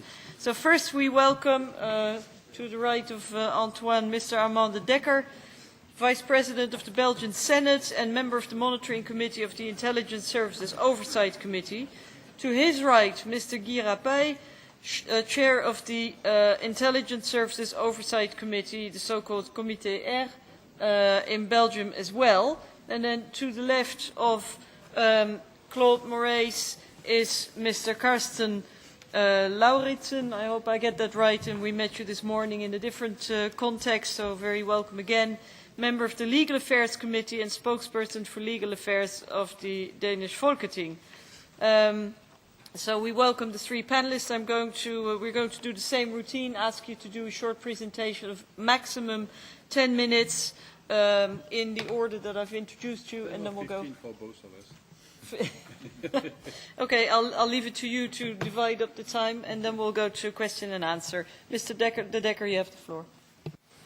Merci, Madame la Présidente. Thank you, Madam Chairman. I'd like to thank you, first of all, for this invitation, which simply means that we can pursue the relationship which already exists between you and the Senate Committee. I remember I came to the Parliament a few years ago to speak about the Echelon report, which was the previous incarnation of the matter we are discussing today. Let me start, first of all, by giving you a quick presentation on the Belgian control or oversight system, because I think the whole of this subject is very much related to the ability to exercise oversight over what the intelligence agencies do. So let me give you a quick overview. The legal framework, first of all, it dates back to a law on the 18th of July 91, so 20 2 years ago. This was the Belgian law which dealt with the organization of the security and intelligence services in the Belgian police. The Belgian parliament gave itself rights to exercise oversight over the intelligence agencies and the police services. In the context of what we are discussing today, I'm obviously not going to talk about oversight of the police services, but only about the intelligence services. In order to carry out effective oversight of intelligence services to ensure that their state security is guaranteed, that's the civil intelligence service, and then there is also the military side of it, the law established a standing committee of intelligence oversight Intelligence Services Oversight Committee, the famous OR Committee. This oversight is exercised in the parliamentary system by the Senate only, and probably in the future, as things evolve, the Chamber of Representatives will take over this function. And there is a specific committee within the Senate which is responsible for monitoring the OR committee, the Oversight Committee, and it is this Senate committee. It's made up of 5 senators. It is chaired by the President of the Senate, officially. And we have the OR committee and the Monitoring Committee, and the Monitoring Committee can ask the OR committee to carry out investigative oversight tasks, to have communicated to it the investigative studies so that it can prepare general conclusions and, if necessary, make recommendations. The OR committee is made up of 3 members. The General Advocate, Mr. on my right here, is the President. Mr. Abkai is a member, head of the committee.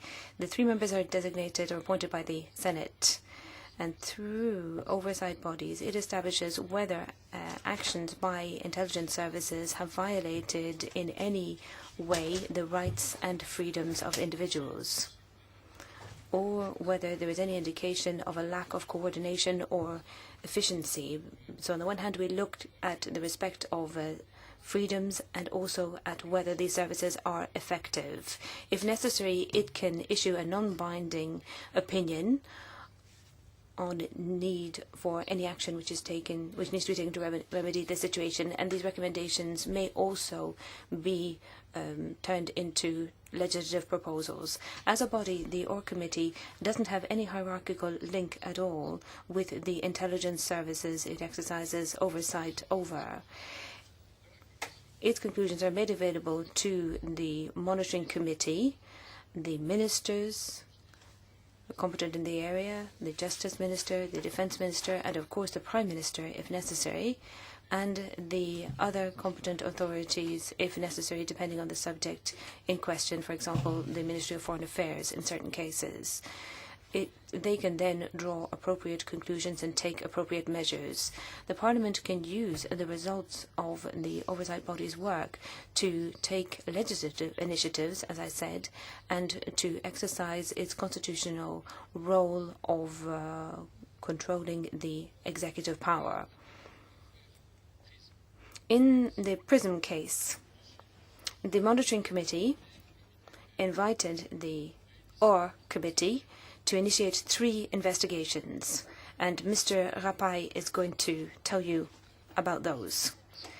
In the view of the Parliamentary Committee, of course, mass interception of communications by the services of a country or countries which consider themselves to be friendly or allied countries on the pretext of the fight against terrorism, it would seem to us that these measures do nonetheless seriously violate the fundamental freedoms that they are claiming to protect. In the fight against terrorism, of course, we don't want the states to be naive. And if specific investigative and surveillance methods are justified as a result of that, nonetheless, mass interception of communication and of data carried out in an indiscriminate way is not justified. Given the threat to our IT systems presented by the US system at the moment, as the suspicion, although obviously I can't affirm anything at the moment because investigations are underway at the moment. I heard what the official responsible for this had to say earlier. A lot of the investigations are going to be extremely important. But this mass interception of data, which has probably been carried out with the help of an EU member state, and that is also a fundamental question to my mind. To my mind, a common response in the European Union is necessary, regardless of what can be done by each member state individually. In the same way, I am of the opinion that an analysis of this situation between the NATO allied countries, because NATO is, after all, the main security and defense body we have in Europe, I think, therefore, that NATO also needs to look at this matter and to settle the question of relations between allied countries, because it is quite surprising that allies are carrying out monitoring of each other. What strikes me as being dangerous, and this is perhaps something which is already underway, is the fact that some member states of the European Union are negotiating individual agreements with the US. And that is why I am calling for a discussion on this within the EU and within NATO. And the major problem, of course, in all of this, which puts the European governments in an awkward position, is a result of the same process that we were looking at 10 years ago when we looked into the Echelon case. The fact that several members of the EU are carrying out similar activities. And recently I heard on French television a debate where Mr. Attali was present. Mr. Attali was speaking in a personal capacity, of course, but he said that based on his experience, he was Secretary General at the Élysée for many years, and he said, I can tell you that France is doing the same thing, and if France had had an opportunity to do more, it would have done more. So that is the reality that we are faced with in terms of interception and monitoring. I mean, I took the case of France, but all the big European countries are doing the same at perhaps different levels, perhaps different echelons, if you like. This is the reality. So we are constantly coming up against this problem of the fundamental principles which have to be subject to the oversight of parliamentary committees as they are there, and subject to parliamentary scrutiny in the member states. Most of the EU member states do not have a parliamentary oversight of their intelligence services, and that is a factor which I feel is very significant. Between the member states and between the NATO countries, there should be rules for good conduct established. And that should be the rule. We don't want to be naive. But it is also important that we do not see the emergence of bilateral agreements. I think that would be harmful to Europe. And what we have seen here, as was said in the previous panel, should, I think, encourage us to develop more IT capacity in Europe. As has already been said, most of the IT systems that we use are not European systems, and this has consequences in terms of the risks, as we very well know. And we knew that when we bought them. We could also have developed more European systems. We have over 500 million citizens. It should be possible for us to do this. So those are the comments I would like to make to you, and I'll give the floor now to Mr. Rapaille. Madame la Présidente, je m'associe évidemment. Madam Chair, clearly I also would like to thank you, as Mr. De Decker has, because it's important for national oversight bodies to be able to work with the European institutions and Parliament. Belgium has two intelligence services. It has a military one, state security, which comes under the Justice Ministry, and that one is active solely within Belgian territory. The other intelligence service is a military one under the Defence Ministry, and that can act in Belgium but also abroad. It's important to know, since it's not the same in all countries, that our intelligence services have no police or judicial competence. Scrutiny of the intelligence services is conducted in particular by the legislature and the special Senate Oversight Committee and the Standing Intelligence Agencies Committee, as described by Mr. De Decker. There are 3 members in the committee appointed by the Senate, and this collegiate structure is important because it guarantees the independence of the committee in respect of the executive, which is to say ministers, but also it's independent of the services. We undertake a number of tasks, but I think 3 are of particular interest to your committee. Firstly, we conduct what we in jargon call scrutiny inquiries at our own initiative at the request of the ministers competent or the Parliament, in particular the Review Committee, and we can open an inquiry after a complaint made by a private individual or a denunciation. The committee was established 20 years ago, and over 200 inquiries have been completed. Some of them have been mentioned here, such as SWIFT, the CIA flights, Echelon, but also there was an inquiry into the bugging of the Justice Lipsius building. Our committee's scrutiny relates to the legality, but also the efficiency and coordination in the operations of the services, which sets us apart from a number of our colleagues, particularly in the Netherlands, because alongside the legality, we're also looking at the efficiency or effectiveness. The aim of the scrutiny is to have ongoing democratic scrutiny of the safeguard of rights and freedoms, but also we need to ensure that the services mentioned are working properly.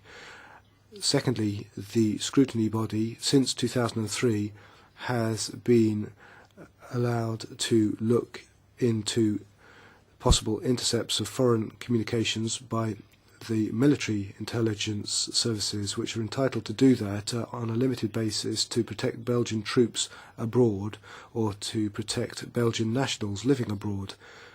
For 2 years now, this service has also been legally entitled to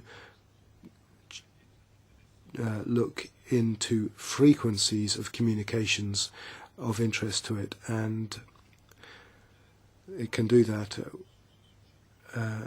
And the Scrutiny Committee has been looking into an inquiry on that for 2 years now. In terms of the missions of the committee as part of the law on the methods of the intelligence services, we've had some fairly far-reaching inquiries looking into the tools available, such as interception of communications or the gathering of banking data. And the committee has also a final power of decision without appeal. The approach is a case-by-case examination of proportionality and subsidiarity and legality. The services in Belgium have been given certain powers under the 2010 law, but these relate only to operations conducted on Belgian territory, and the targets have to be specific and the threats have to be specific. So there's no question here of having wide-ranging or strategic intercepts as in other countries. The committee has been tasked with 3 inquiries by the Senate. A 4th one has just come in. I'll try and flesh out the background to the 3 inquiries, and I'll say something briefly about the 4th one. So the first inquiry is as follows.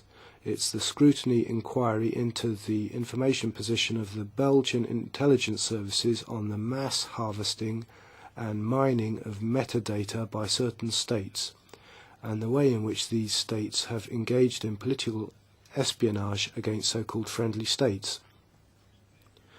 In this inquiry, the intention of the committee is to establish exactly what was known or not known by the Belgian services and what they should have known, and whether they actively were involved in supporting these states or not, and whether they informed the authorities in good time of any intelligence gained. It goes without saying that this inquiry is underway. Final hearings will be taking place next week. I can't give you much more information today. The law requires us first to present our findings before the committee. The second inquiry is more to do with the legal aspects and privacy of data and the exchange of data internationally between intelligence services. For a number of years now, the committee has stressed the need to set up special rules for the exchange of data between the intelligence services of different countries, and I would add democratic countries. The third inquiry conducted by the committee is about the scientific and economic potential of Belgium, which may have been disrupted by electronic surveillance, and I don't think I need to enter into that anymore. The fourth inquiry was one which arises from a request made from the Flemish-speaking Brussels Bar Association. In these inquiries, we have significant powers. The committee is entitled to call in all texts it requires to accomplish its task. We also are entitled to hear from all persons we believe need to be heard from, and they can't invoke professional confidentiality. We can also seize objects and documents and conduct any consultations we believe necessary under the inquiry. We also have our own archives, and we can also appoint, as we've done before, specialists working under oath or experts.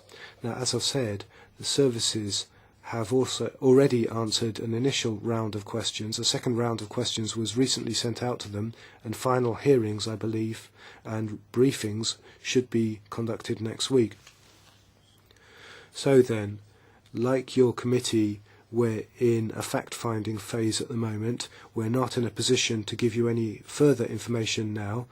The special point is that, like you, we are facing new revelations day by day, which I would say means that no one can say what will happen tomorrow. Let me, by way of a conclusion, make a couple of suggestions where we as a committee believe that the European Parliament could play a pioneering role. Firstly, when it comes to cooperation between the oversight bodies at a European level.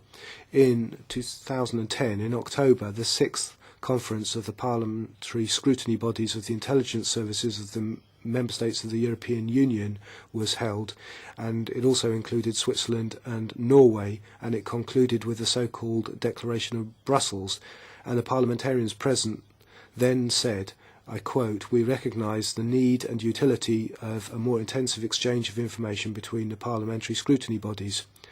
The Belgian Parliament undertook an initiative by setting up an internet, the European Network of National Intelligence Reviewers, ENNIR, but so far the results are disappointing. We've had some case-by-case involvement from the Netherlands, Germany and Norway, but not much other use of this website. I think we need to look at budgets, perhaps at a European level, for general cooperation between the scrutiny bodies. That was a recommendation formulated by Lee and Cameron last week, and of course if the European Parliament wants to support the ENIA site, we would be extremely happy about that. A second point, you'll be well familiar with the rule about disclosure to third-party services. Now, it's a very important role, but I don't think that is a rule that should exclude any scrutiny bodies. Cameron and Lee last week said, I quote, "Overseers are not to be seen as third parties." The Belgian scrutiny body has the same interpretation of that rule, of course, with the necessary caveats, because we don't want to endanger the proper operations of the Belgian intelligence services. But I'd also like to draw to your attention that this difficulty was discussed at the 7th conference of the parliamentary scrutiny bodies in Berlin 2011. And since then, we're still waiting for any initiatives to be undertaken.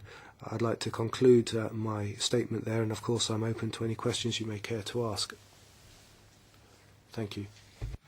Merci beaucoup. Then I'm going to invite our last panelist, Mr. Lauritsen from the Danish Parliament. Ja, tak.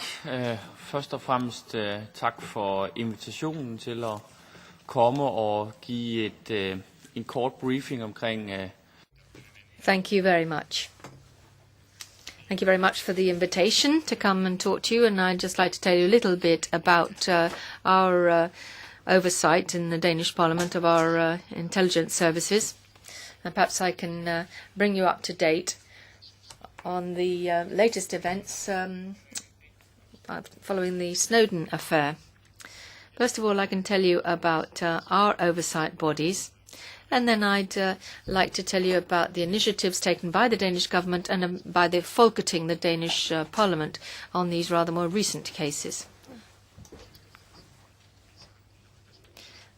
Many of you may believe that Denmark is a very progressive country, but I think where we're not so progressive is in the area of parliamentary oversight of our intelligence and investigation services. We hardly check on them at all.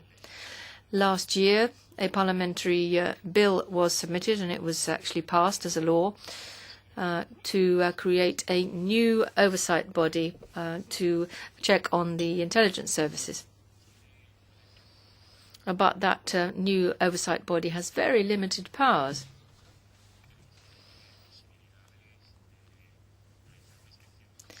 We can't, for example, carry out a physical inspection of intelligence services premises. It's just not allowed by the law.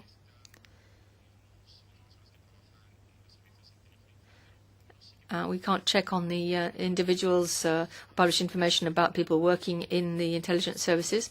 However, we can deal with complaints which may be made by citizens in the way in which legislation is applied. But the fact is we're not very autonomous.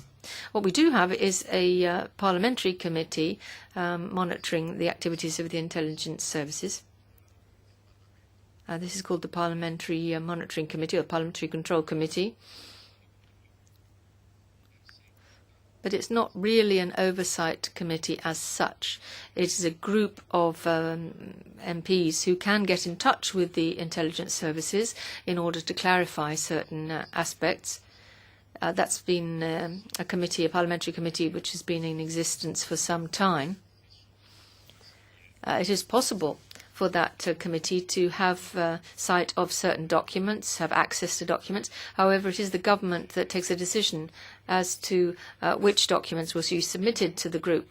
They will have the statistics, they may get budgetary data submitted to the committee, and the committee may assess whether there's proportionality between all of that and what the intelligence services are actually doing in practice. But it's not really proper oversight.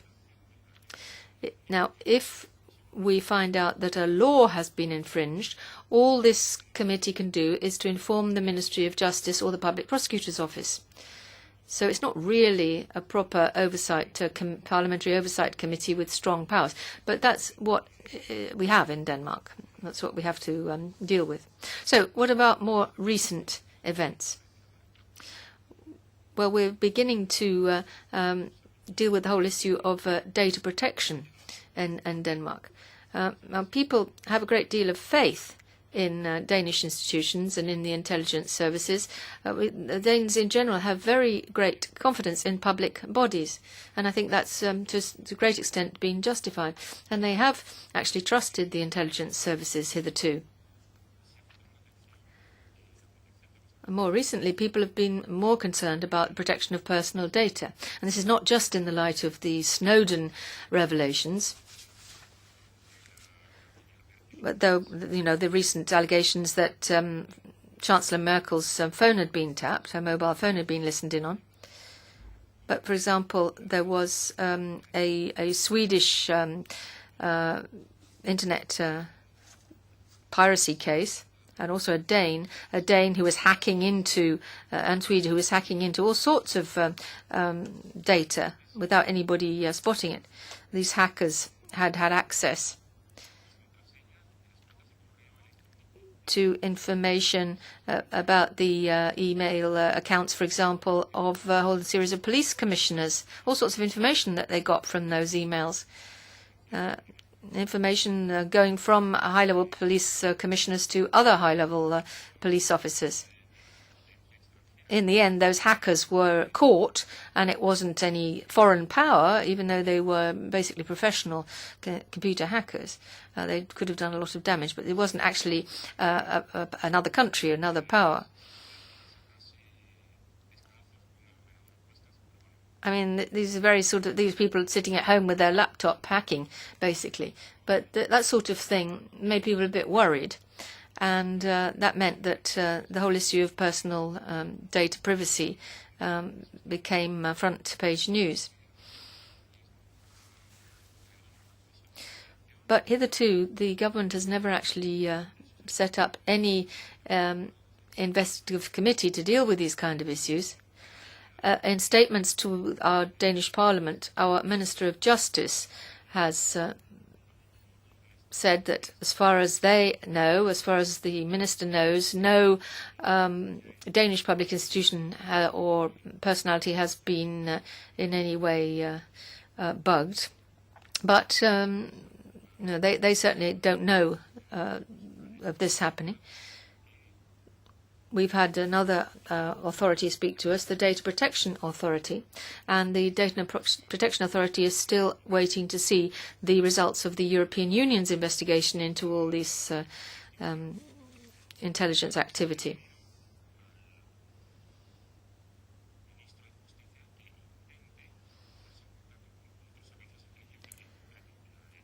And I know that the Commissioners has asked our ministers to get in touch with other ministers, other opposite numbers, for example, the NSA, to try and clarify this issue. But I know that our minister has refused to do this directly. We need to look at the way in which oversight committees work in our parliaments. Our oversight committee certainly wishes to investigate all these events.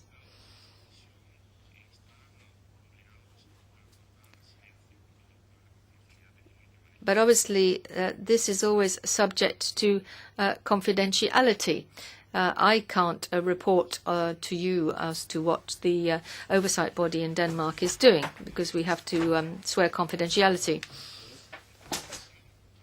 Clearly, the Danish government is coming under a lot of pressure. People are pressing them to give more information or to go into a little bit deeper as to their cooperation with other countries. And how secure is it to use the internet in Denmark? There has been criticism of our Prime Minister herself and the Minister of Justice, because they're quite simply saying, oh, there's no problem, all the rules are being applied, and we feel that it's a bit doubtful whether that's true or not. But because of the system that we have, we don't have any further powers, and that's the way things stand at the moment. In the Danish system, we don't have the true oversight body that has sufficient powers. I'm afraid that's the way it is, that we have very little control over what our intelligence services are doing. And you can't really say that it's being properly supervised, because it's not. In the face of all these recent revelations,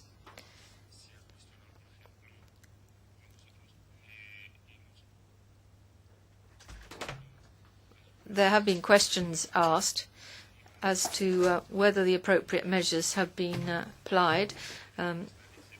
Some of the standards applied in the European Union for example. We often opt out of cooperation in justice and home affairs issues in the EU. So we'll have to see how things pan out. There were about 810 million items of information which may have been examined. And we have to look at proportionality here. There's all sorts of information being gathered in by police services, by the authorities. 810,000 million units of information, I correct. And one wonders whether this is proportional to the very small percentage which actually would have involved criminal activity. If you're looking at interception and bugging, whether this is all actually proportional to the activities they actually uncover. Now, in the Legal Affairs Committee of the Danish Parliament, we are preparing a report on the activities of the intelligence services. I personally am very worried about security issues, as is the case in the European Union institutions. But I wonder what we can do in national parliaments. Obviously, the best thing would be for us to have effective legislation at European level in the first place, and that's why the activities of the LIBE committee in this area are so significant. Perhaps this could result in a better directive on personal data protection, something which we could really apply in Denmark as well, protecting people when they're operating on the internet and protecting their personal data in particular. That's it, and if you have any questions, I'm happy to answer them. Mr. Lauritsen, now that brings us to the questions and answer session. Some of our colleagues have had to leave, and I apologize on their behalf, but this is the end of our parliamentary weekend. If they want to make it back home, they have to catch their flights. So I'm going to first ask the rapporteur, Claude Moraes, to come in. Yeah, I also apologise for that, and it's no reflection on the excellent contribution you've just made, which has been very thorough from all of you. What we're trying to do in these sessions, which Sophie, our chair, mentioned, was the latest in snapshots of oversight arrangements of various parliaments, has been to try and get a sense of what the oversight arrangements have been of individual EU member states. And if I could first of all ask the colleagues, parliamentary colleagues from the Belgian Senate, the first question really was to get some clarity on whether the Belgian Oversight Committee can oversee international transfers. Is that really what you were saying, or are you limited on this? I mean, you gave me the impression, I mean, both of you gave me the impression that the existing powers that you have are quite thorough. You get individual complaints, which is better than what we've heard from some models of oversight, which gives some openness. On the face of it, what you've described is a very thorough system of taking those individual complaints. I mean, there seems to be some transparency in the way that you investigate those complaints. But my question is, are you hampered by the third-party rule? When the PRISM NSA allegations happened, did you feel that your oversight arrangements, alongside the allegations coming from the issues of EU institutions and SWIFT, given that you are Belgians and you have the institutions within your borders, did you feel that your oversight arrangements, because I realise you have your inquiry on now, but notwithstanding that, did you feel you were overwhelmed by these allegations, that your existing oversight arrangements could deal with that, or do you feel that you needed reform? Because we are now hearing from different member states oversight arrangements, and we know that many probably do need reform. So as parliamentarians, obviously have some experience, you've been on these committees. Tell us what you feel. Do you have the adequate oversight arrangements or not? And are you hampered by the third-party rule? Maybe I'll just leave it at that. Okay. And then for the Danish, we'll ask our colleague, the Danish. We also had evidence from our Swedish parliamentarians in charge of the Oversight Committee for the FRA in Sweden. And there were obviously allegations of spying on other Nordic countries, including Denmark. I'm not sure if you actually specifically mentioned this, but you did mention that, of course, there were not many allegations live in Denmark and so on, but this was one of them. So clearly you had talked about oversight arrangements not being dealt with adequately, in your opinion. Now, if this is the case, surely this is one of those which would have at least excited some public disquiet. If that's the case, is this stimulating some public debate as to improving oversight arrangements in Denmark? If so, what model are you following? Are you following a particular European model? Are you looking to another EU member state? Are you looking at a Nordic model? In our inquiry, we really want to at least focus on a better model of oversight, given the sort of overwhelming number of allegations that are now happening. So it would be good to give your view on that, given that you're now in this point in your oversight arrangements. You're building a new one.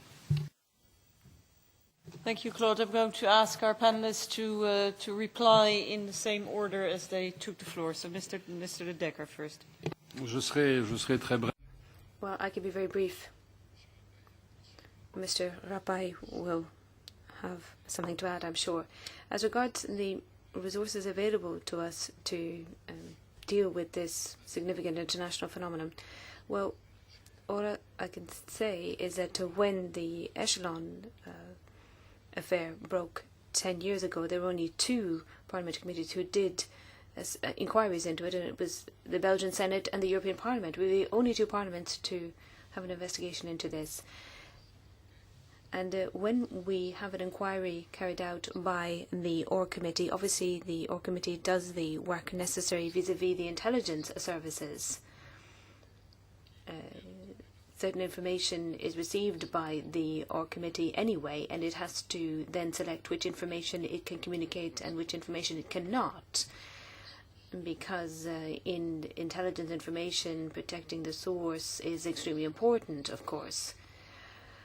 But in the work that we are doing, I think that it will definitely be a great support to the Belgian government in dealing with this subject in international fora, because when you don't have adequate information, you can't speak out. You're afraid of looking ridiculous by saying things that are incorrect. As regards the other technical and legal resources available, perhaps Mr. Rappai can comment on that. Compétence du comité, je pense que Yes, perhaps I can explain how our committee works. I do think that we do have a good array of legislation available to us. But I think we have to be aware that the whole idea of the committee is to have oversight of the Belgian intelligence services and only the Belgian intelligence services. We do not have powers or competences to monitor the foreign intelligence services who are present in Belgium and are active in Belgium.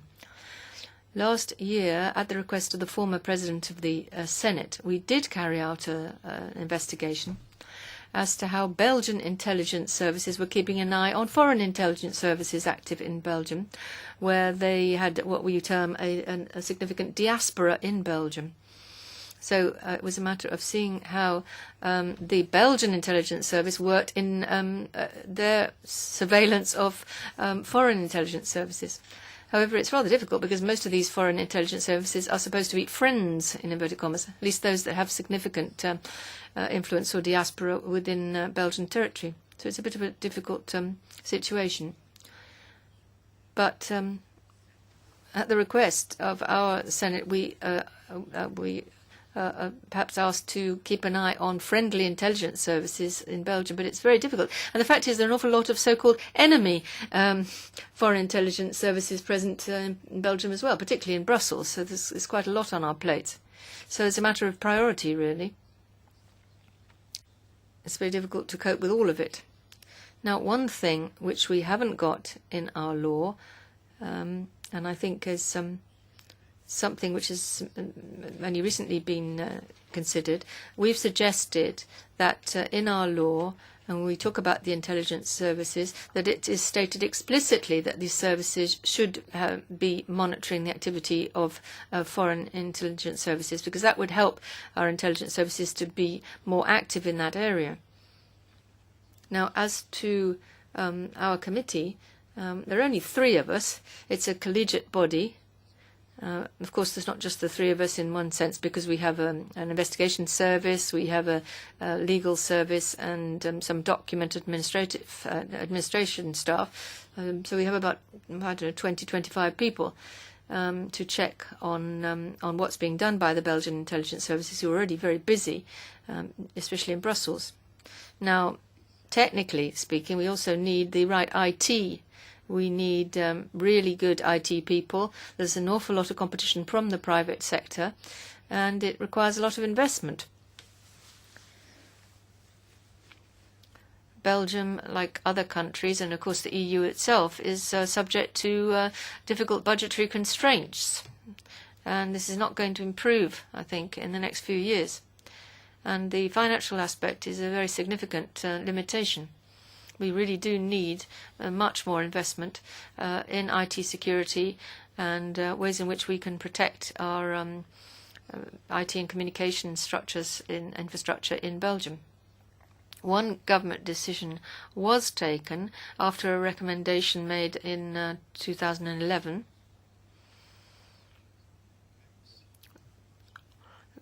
The government did say back in 2011, especially after the Snowden revelations recently, they did say that they intended to invest a lot into protecting the government's own communications circuits. And that's, I suppose, a first step.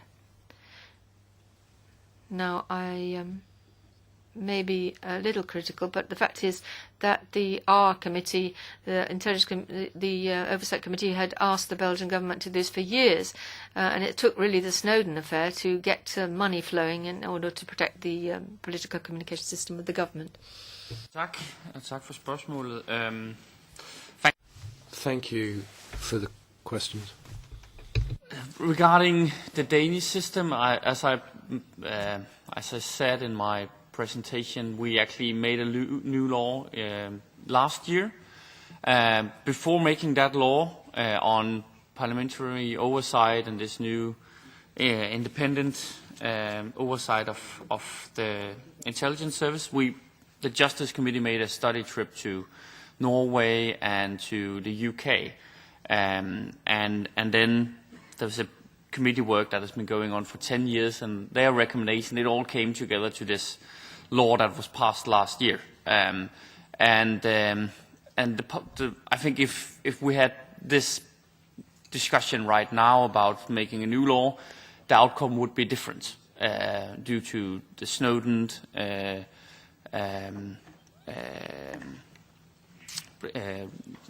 discussion. But it was passed last year, and there's no political pressure for changing that law. So even though there's some discussion and there's some parliamentary debate, I don't think that the law will be changed in a way where there's giving more parliamentary control or more legal control with the intelligence service. I don't think that's likely to happen. Regarding Sweden, there has been some Danish discussion on Sweden. The interesting thing about the Swedish case is that Sweden are monitoring everything that goes into the Swedish system and everything that comes out, which means that if Facebook has placed the server where my things are in Sweden, the Swedish intelligence service can monitor whatever comes in and goes out of the system. But there's really to understand where Denmark stands in this and why there's not that much political pressure on the government. And there's a parliamentary debate, but it's not on that higher level. Is the fact that there's no smoking gun in a Danish case, and there's a wide range of confidence to the intelligence service, and I think there's basis also for having a lot of confidence to the intelligence service. But there's no smoking gun in Denmark. That's what the debate also reflects. And I can give you a little example on I think if the quote I'm going to make, if that came from somebody in the European Parliament or in another European country, there would be a media debate about it, but there was none in Denmark. There was a Danish member of Parliament saying, regarding the NSA surveillance, saying that he understood completely why the Americans were paying attention to Europe, because we make a lot of problems for ourselves. So if he was an American, he would also just eavesdrop on politicians. It wasn't a joke. It was actually a quote, and that didn't really create any fuss of any kind. So the Danish public opinion is I think, and the lack of a privacy debate in Denmark is a little bit frightening, to be honest. That's my personal point of view, but that is the case in Denmark, and there's no smoking gun or anything that's going to change that in the near future. But there's, as I said, an upcoming focus on this whole data protection area. Thank you. I hope that answered your question. Thank you. Then I'll switch caps again. So now I'm speaking as the ALDE shadow. My first questions are to our Danish friend. I'm going to be a little bit the devil's advocate here, because it's still an inquiry and we both belong to the same political family. And your party's also been in government in some previous governments, which gave you the opportunity of introducing new laws. And I was just wondering Denmark, like the Netherlands, my country, is often mentioned as one of the four main allies of the United States. The Secretary General of NATO is a fellow countryman of yours and a party friend as well, incidentally. And I was just wondering if you have ever noticed any US pressure preventing Denmark from introducing better oversight mechanisms, or if it's not pressure, then at least, let's say, friendly requests. Incidentally, having witnessed everything that happened over the last couple of months, maybe we should redefine the term friend. Then some questions to our Belgian colleagues here. You've raised the question yourself. How much did the secret services know? How much did the government know? To what extent are secret services acting on their own? Because more and more you get the impression that, or let me put it this way, I don't get an impression, I have more and more question marks about if secret services are still in control of governments. You wonder about Germany as well. What happens if the mobile phone of the Bundeskanzlerin is wiretapped? How does that work? Didn't the secret services know about that, in which case they're totally incompetent? Did they know about it and they didn't tell her? Or did they know about it and they told her and she was just pretending in public? I mean, there aren't any other scenarios. So how is it in Belgium? If all the secret services in Europe seem to be in bed together with the American secret services, and who knows who else, did the Belgian secret services know about it and they didn't tell you? Or were they able to hide it from you? Or is it the other way around? Have they been acting on orders of successive governments of a different political makeup? How come, are the Belgian secret services completely out of the loop? But if they're not, if they're part of this cross-border cooperation, how come the oversight mechanisms, which strike me as pretty strong, it's pretty efficient, how come the oversight mechanisms have not exposed any violations? Then about cross-border cooperation, because that is of course the biggest black hole. There may be national oversight mechanisms and they may be very strong oversight mechanisms. Some countries have weak oversight mechanisms, but no matter how strong some, like the Belgian oversight mechanisms are, a chain is as strong as the weakest link. So if the joint oversight bodies, at least within the European Union, how do they manage to oversee the cooperation between their secret services? and not only bilateral cooperation, but also within the context of INTSEN, you know, this kind of shady EU body which officially doesn't exist, only with a dotted line.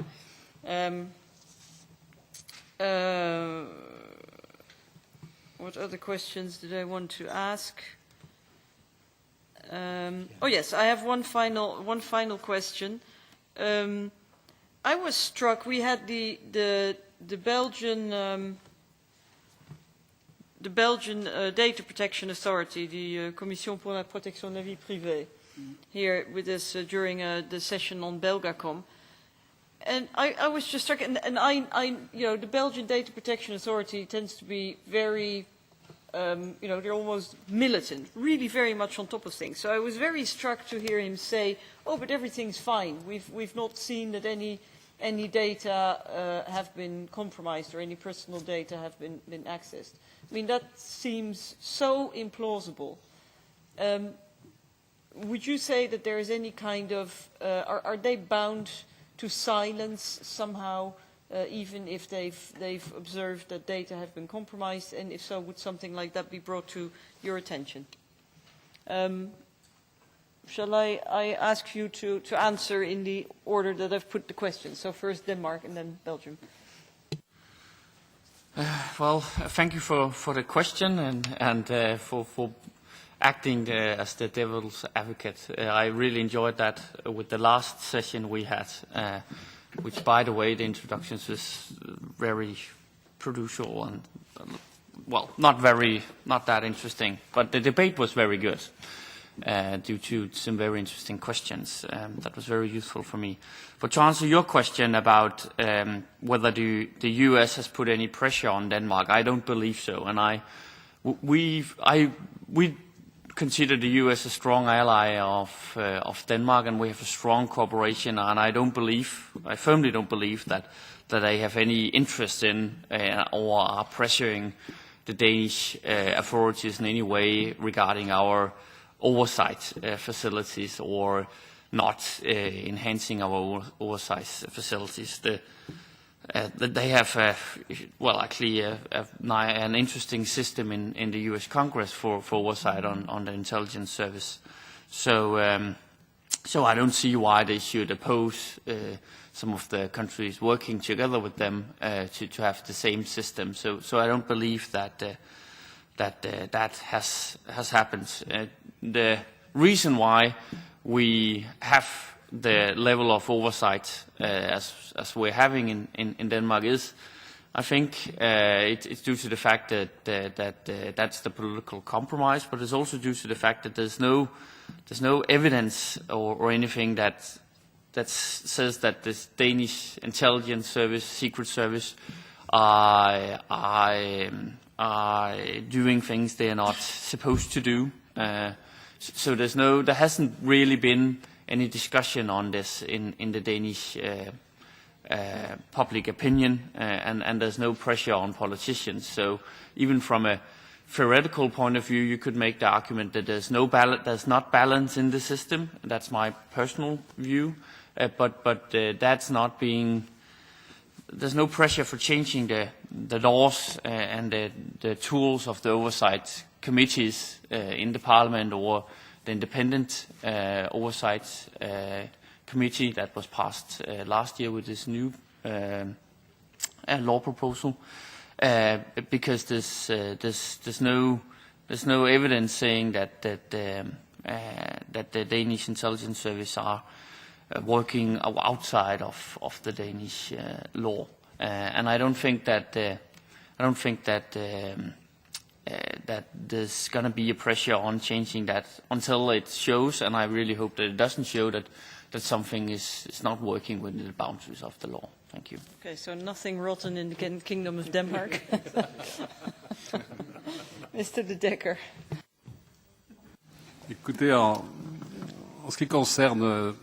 Well, as regards PRISM and our services and our governments, I don't think either that there has been complicity on the part of our services, or that our services were informed or failed to inform the political authorities. when you see the anger of the German Chancellor, and given the importance of the relationship between Germany and the United States and Germany's position in NATO, it's impossible even to imagine for a second that German intelligence services wouldn't have informed the Chancellor had they known something, and I think the same applies to us. However, there's another phenomenon. The NSA is a military intelligence service, and military intelligence services in NATO know each other and they exchange information. And on that basis, to imagine complicity or that they were in the loop, I cannot imagine even for a second. But the inquiry is beginning in our country, and we'll see whether the Belgian services were informed or not. I don't think so personally. I think it's something which links into the naivety of the European countries. We are a well-respected continent in the world because we're peaceful. We're a peaceful power, but I think we tend too much to look with frankness and naivety to the rest of the world, and we can't understand that national governments act in light of their national interests. And that's why I'm persuaded one day we'll find out just how many European countries are engaged in surveillance of other European countries, and probably not on a small scale, but on a large scale. And I think that's what we're going to have to face up to.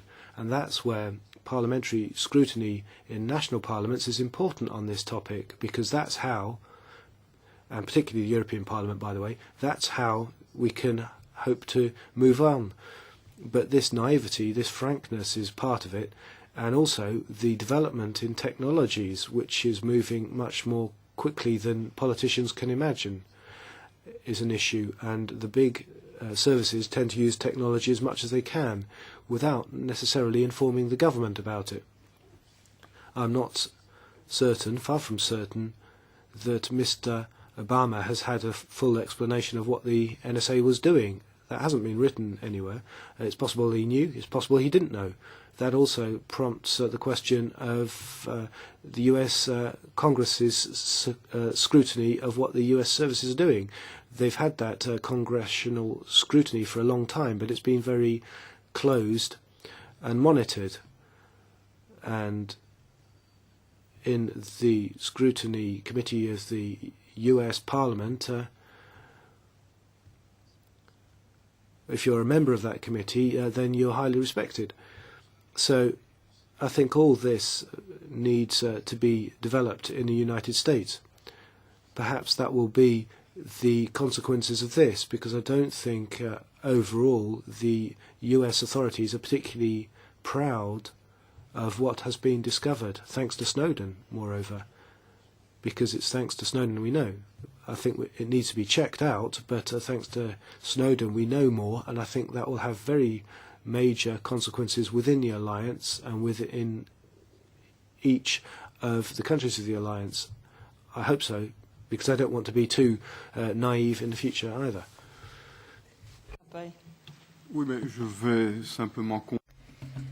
Well, I'd just like to add a little bit to what Mr. De Decker has already said.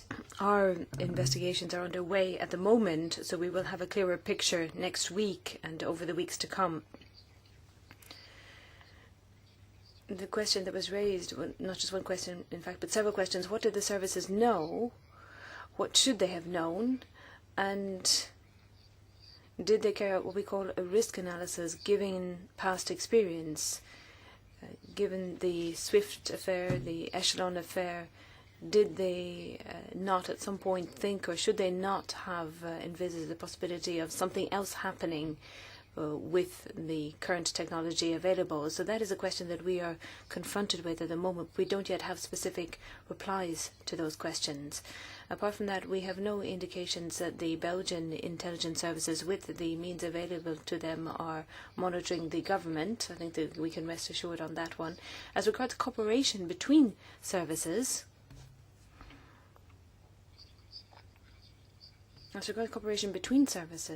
well, that is, of course, something which is extremely sensitive. Mr. De Decker talked about specific forms of cooperation within NATO. And it's true that we may get more information in that way from the military intelligence service, which is closer contacts with NATO, rather than from the civil intelligence service, which is more focused on the Belgian situation and is active only in Belgium. We don't yet have a reply on that. But I think if we really want to have a European response, I have to repeat what I said at the beginning of my presentation. We will need initiatives to be taken in the European Parliament, and specifically establishing standards vis-à-vis the national parliaments, so that the national parliaments will have parliamentary oversight services which are really efficient, rather than the bodies who don't get access to documents, who have to go via the government to get information. So I think all of those efforts need to be made in the years to come by the European Parliament. Now, as regards the Commission on the Protection of Private Life, I don't know exactly what they do. I don't know exactly what information they have. We have contacts with this committee, but they are mainly interested in protection of privacy and establishing whether personal data have been intercepted by certain services. But that aspect of things is something that we don't have a clear picture of at the moment. Judicial investigations are underway at the moment, as I said, and these investigations and inquiries will also look into any possible hacking, for example, in the Belgacom case or in other similar cases. There was a complaint from the Ministry of Foreign Affairs and from the Prime Minister because their IT systems had been hacked into in recent months. We don't know who is responsible for this. That may be the subject of a judicial investigation as well. Brings us to the last questions of today. Jan Albrecht. Thank you. I don't know if I should play the good or the bad cop now after you and all these things, but I just talk to you as colleagues. And I'm very happy that you are here.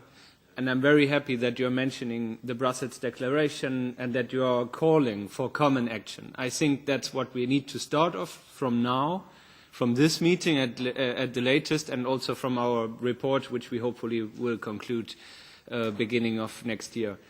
But there I also have to say, looking at the situation in which we are, the treaty is there. And we have answers, written answers, by your governments and the governments of our member states saying clearly that they will not testify here with regard to the situation of the treaties, saying that national security is the exclusive competence of member states, and there's nothing to talk about. Nothing to talk about, you know? And there I would really like to know, just one question. Do you know, Mr. Lauritsen, what INCEN is? So do you deal with the cooperation of intelligence services on the European level?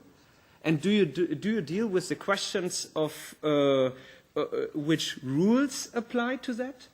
Because I have to say, I searched for a legal base for this cooperation, and there is no legal base. It's even an infringement to the treaty if we follow the interpretation of the member states. So, I mean, without your help, we will never get any further action. And there I also, sorry, I just used the time without questioning only, but I think that's it's a very important moment. Because politically said, if we now sit here and talk about in the upcoming years, there need to be some actions. I mean, I can tell you, the people out there, they ask us, the parliamentarians, national parliamentarians and European parliamentarians, are the secret services, the intelligence services of European member states standing over the parliaments and the governments? Are they out of reach? I mean, it's no wonder that in our member states people are voting for populist parties telling them that all of this is crap. And there I really need to point out on Denmark. I mean, we had in our first hearing here, Duncan Campbell, an investigative journalist, and he laid out, with referring to the documents of Edward Snowden, so to proofs which are not contested until today, that Denmark has a cooperation program with the NSA called Dynamo, which is looking at the submarine or these subsea cables somehow, and not submarine, but subsea cables to analyze information blanketly. I mean, this going on, I mean, that's an infringement. I don't know if it's to national law, but then perhaps national law in that extent is not in line with the ECHR, rulings with Article 10 of the Strasbourg Court rulings and the underlying Convention on Human Rights, which is one of our fundamental principles of our European member states or nation states, And also a fundamental principle in the European Union is loyal cooperation.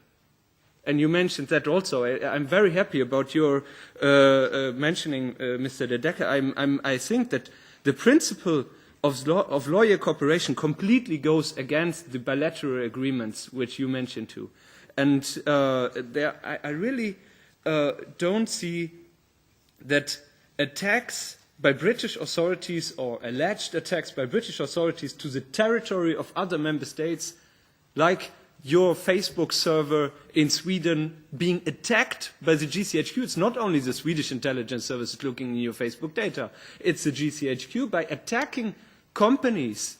I mean, we need to get active on that. And I really would like to know, what are we doing? I mean, what are the next steps? Are we calling to not do anything more if not the Brussels Declaration is implemented by our governments? That's really an important question. What is the next step with regard to the Brussels Declaration? Are we just putting it forward, saying our people we are doing something, but we are actually not?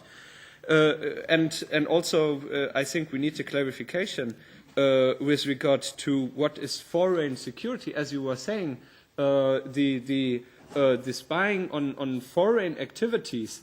I mean, the BND in Germany, just recently it was clear that they interpret the internet as being foreign. Completely. I mean, and if the BND in Germany is doing that, I mean, they are afraid of really being in public outcry at the moment. And, I mean, you should also, I think, start investigations in your member states. And I would like to know if something is happening like that. Thank you. Thank you. I keep thinking that, a lot of people are saying, well, we shouldn't give any more powers to Brussels and it's becoming a superstate. But the superstate is somewhere else. I mean, same order, Mr. Lauritsen, Mr. De Decker, Mr. Rapay.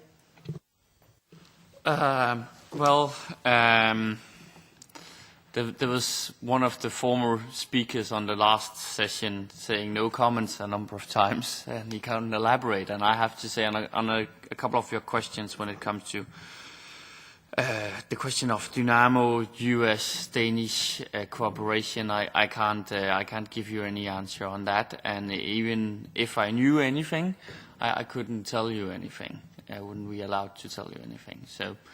And when it comes to your questions about incent, I can say that's not a debate in the Danish Parliament.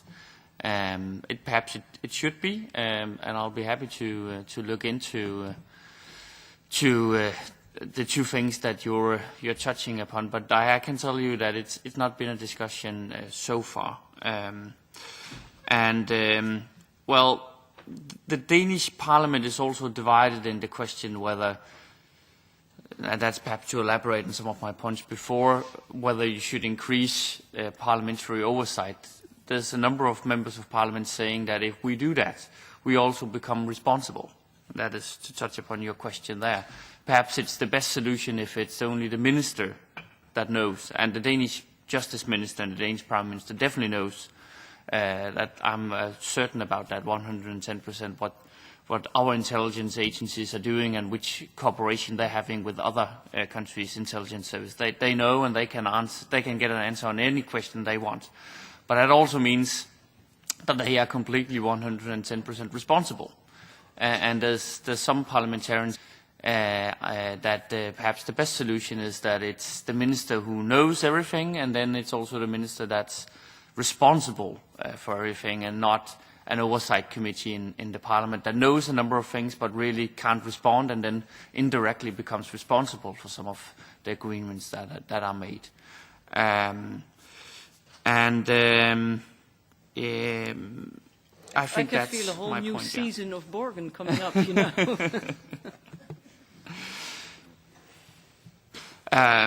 Yeah, well, that's a good TV show, so I can definitely recommend that. It's not reality, though. It's not, but it's very good. Well, yeah, it's a pity. We have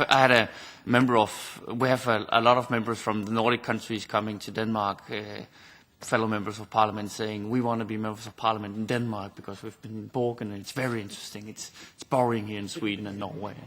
Unfortunately, we have to tell them that it's also a little bit boring sometimes in Denmark. But actually, I think I answered the questions, hopefully, and I just have one thing that I can perhaps finish with, and that is the question about the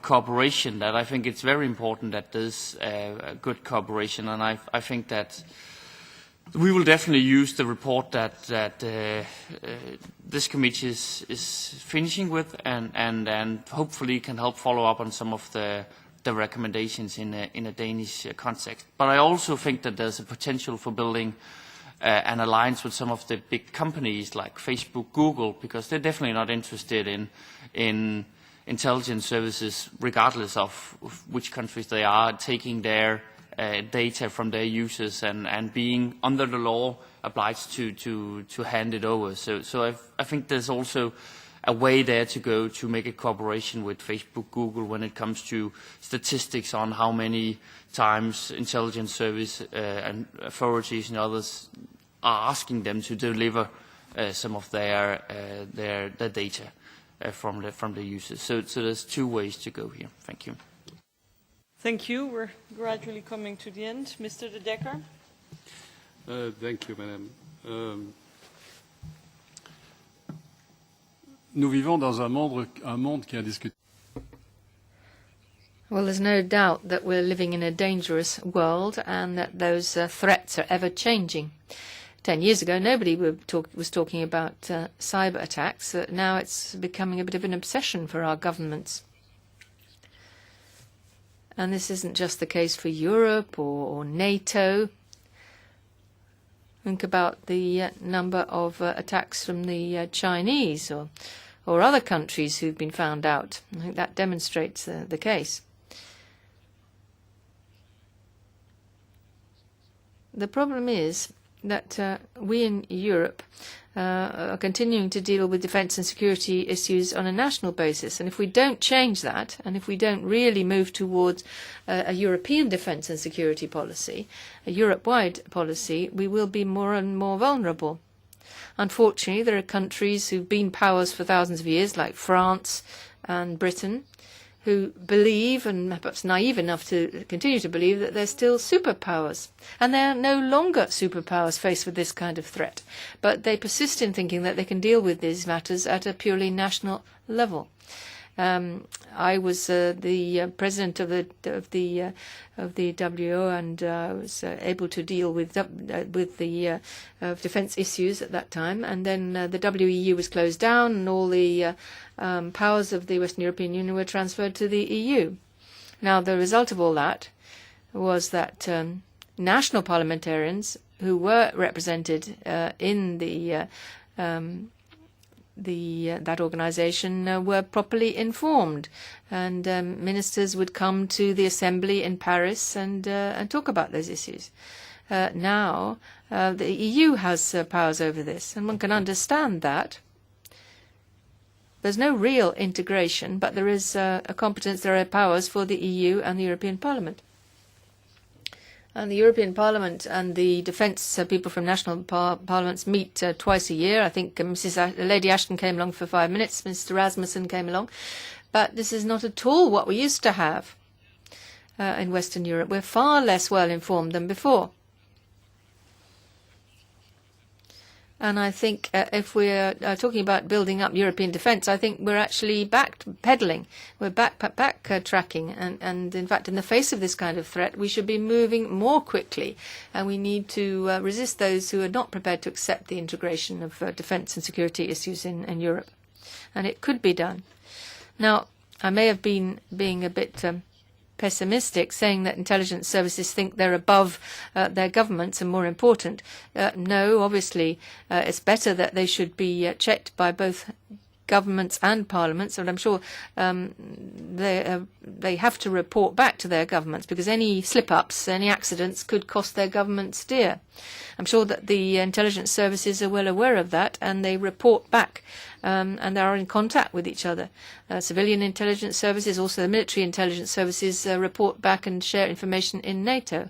I mean, there were submarine cables, incidentally, which was discovered. That was discovered when the Echelon affair was discovered. The US and the UK had agreed to check on Soviet submarines crossing the Atlantic, and they used those undersea cables using the same system as with the satellite links, and that's how Echelon came about. And then we've got PRISM. Nothing's new under the sun. It's the same old thing. But we really do need to move quickly towards further European integration. People dream of national sovereignty, particularly the older and big member states, and they have to realize that they're not safe. There has to be collective security. And if you look at cyber attacks and bugs and hacking, we cannot necessarily respond to that at national level. And we may be the victims of the bugging or the eavesdropping of a neighbouring country in Europe. And that will mean that people will start mistrusting each other. That's going to undermine confidence within the EU. And that's very damaging for the future of the Union. So I think we have to build confidence again amongst ourselves.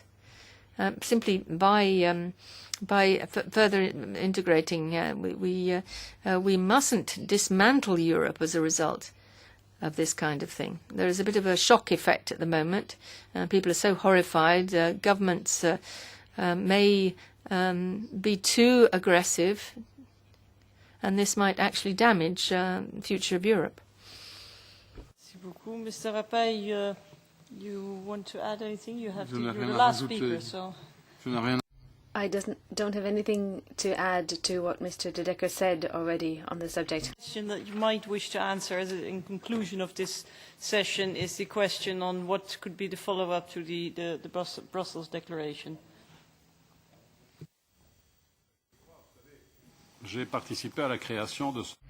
I was involved in the creation of this forum of parliamentary control on the intelligence service a number of years ago, and we were happy to see that year on year countries have joined us.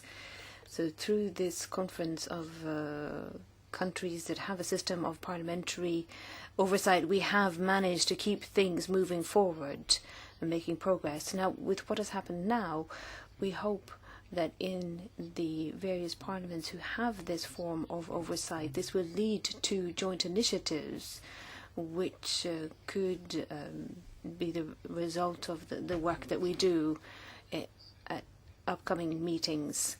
I think we've been always more satisfied at each meeting than we were at the previous one. We've managed to make progress every time in the work that we do, but there's still a long way to go.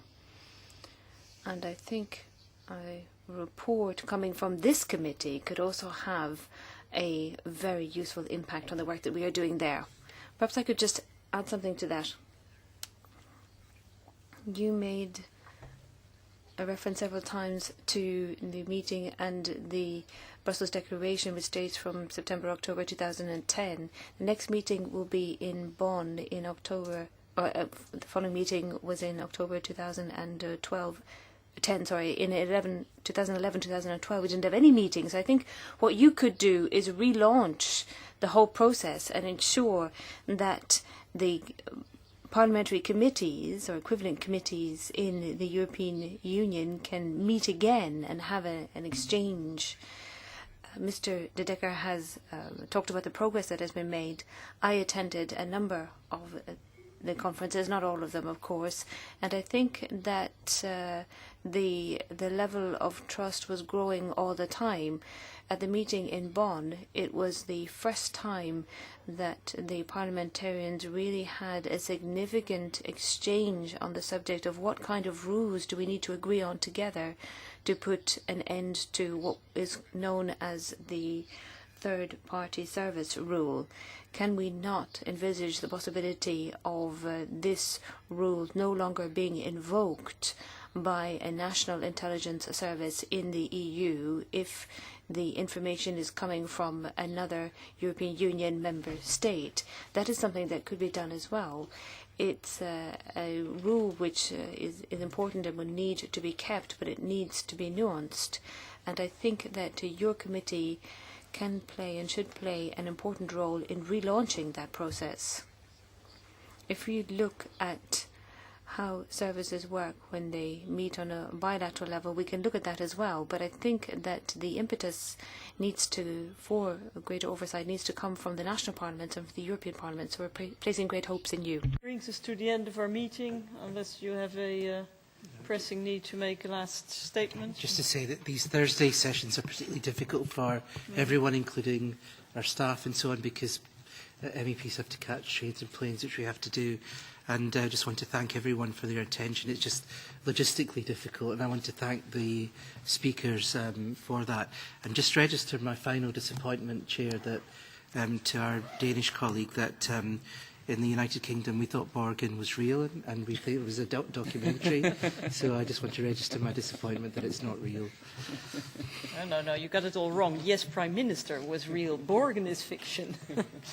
Okay, thank you all very much for being there. Thanks to the interpreters. And the next session will be Monday evening in Strasbourg. Thank you.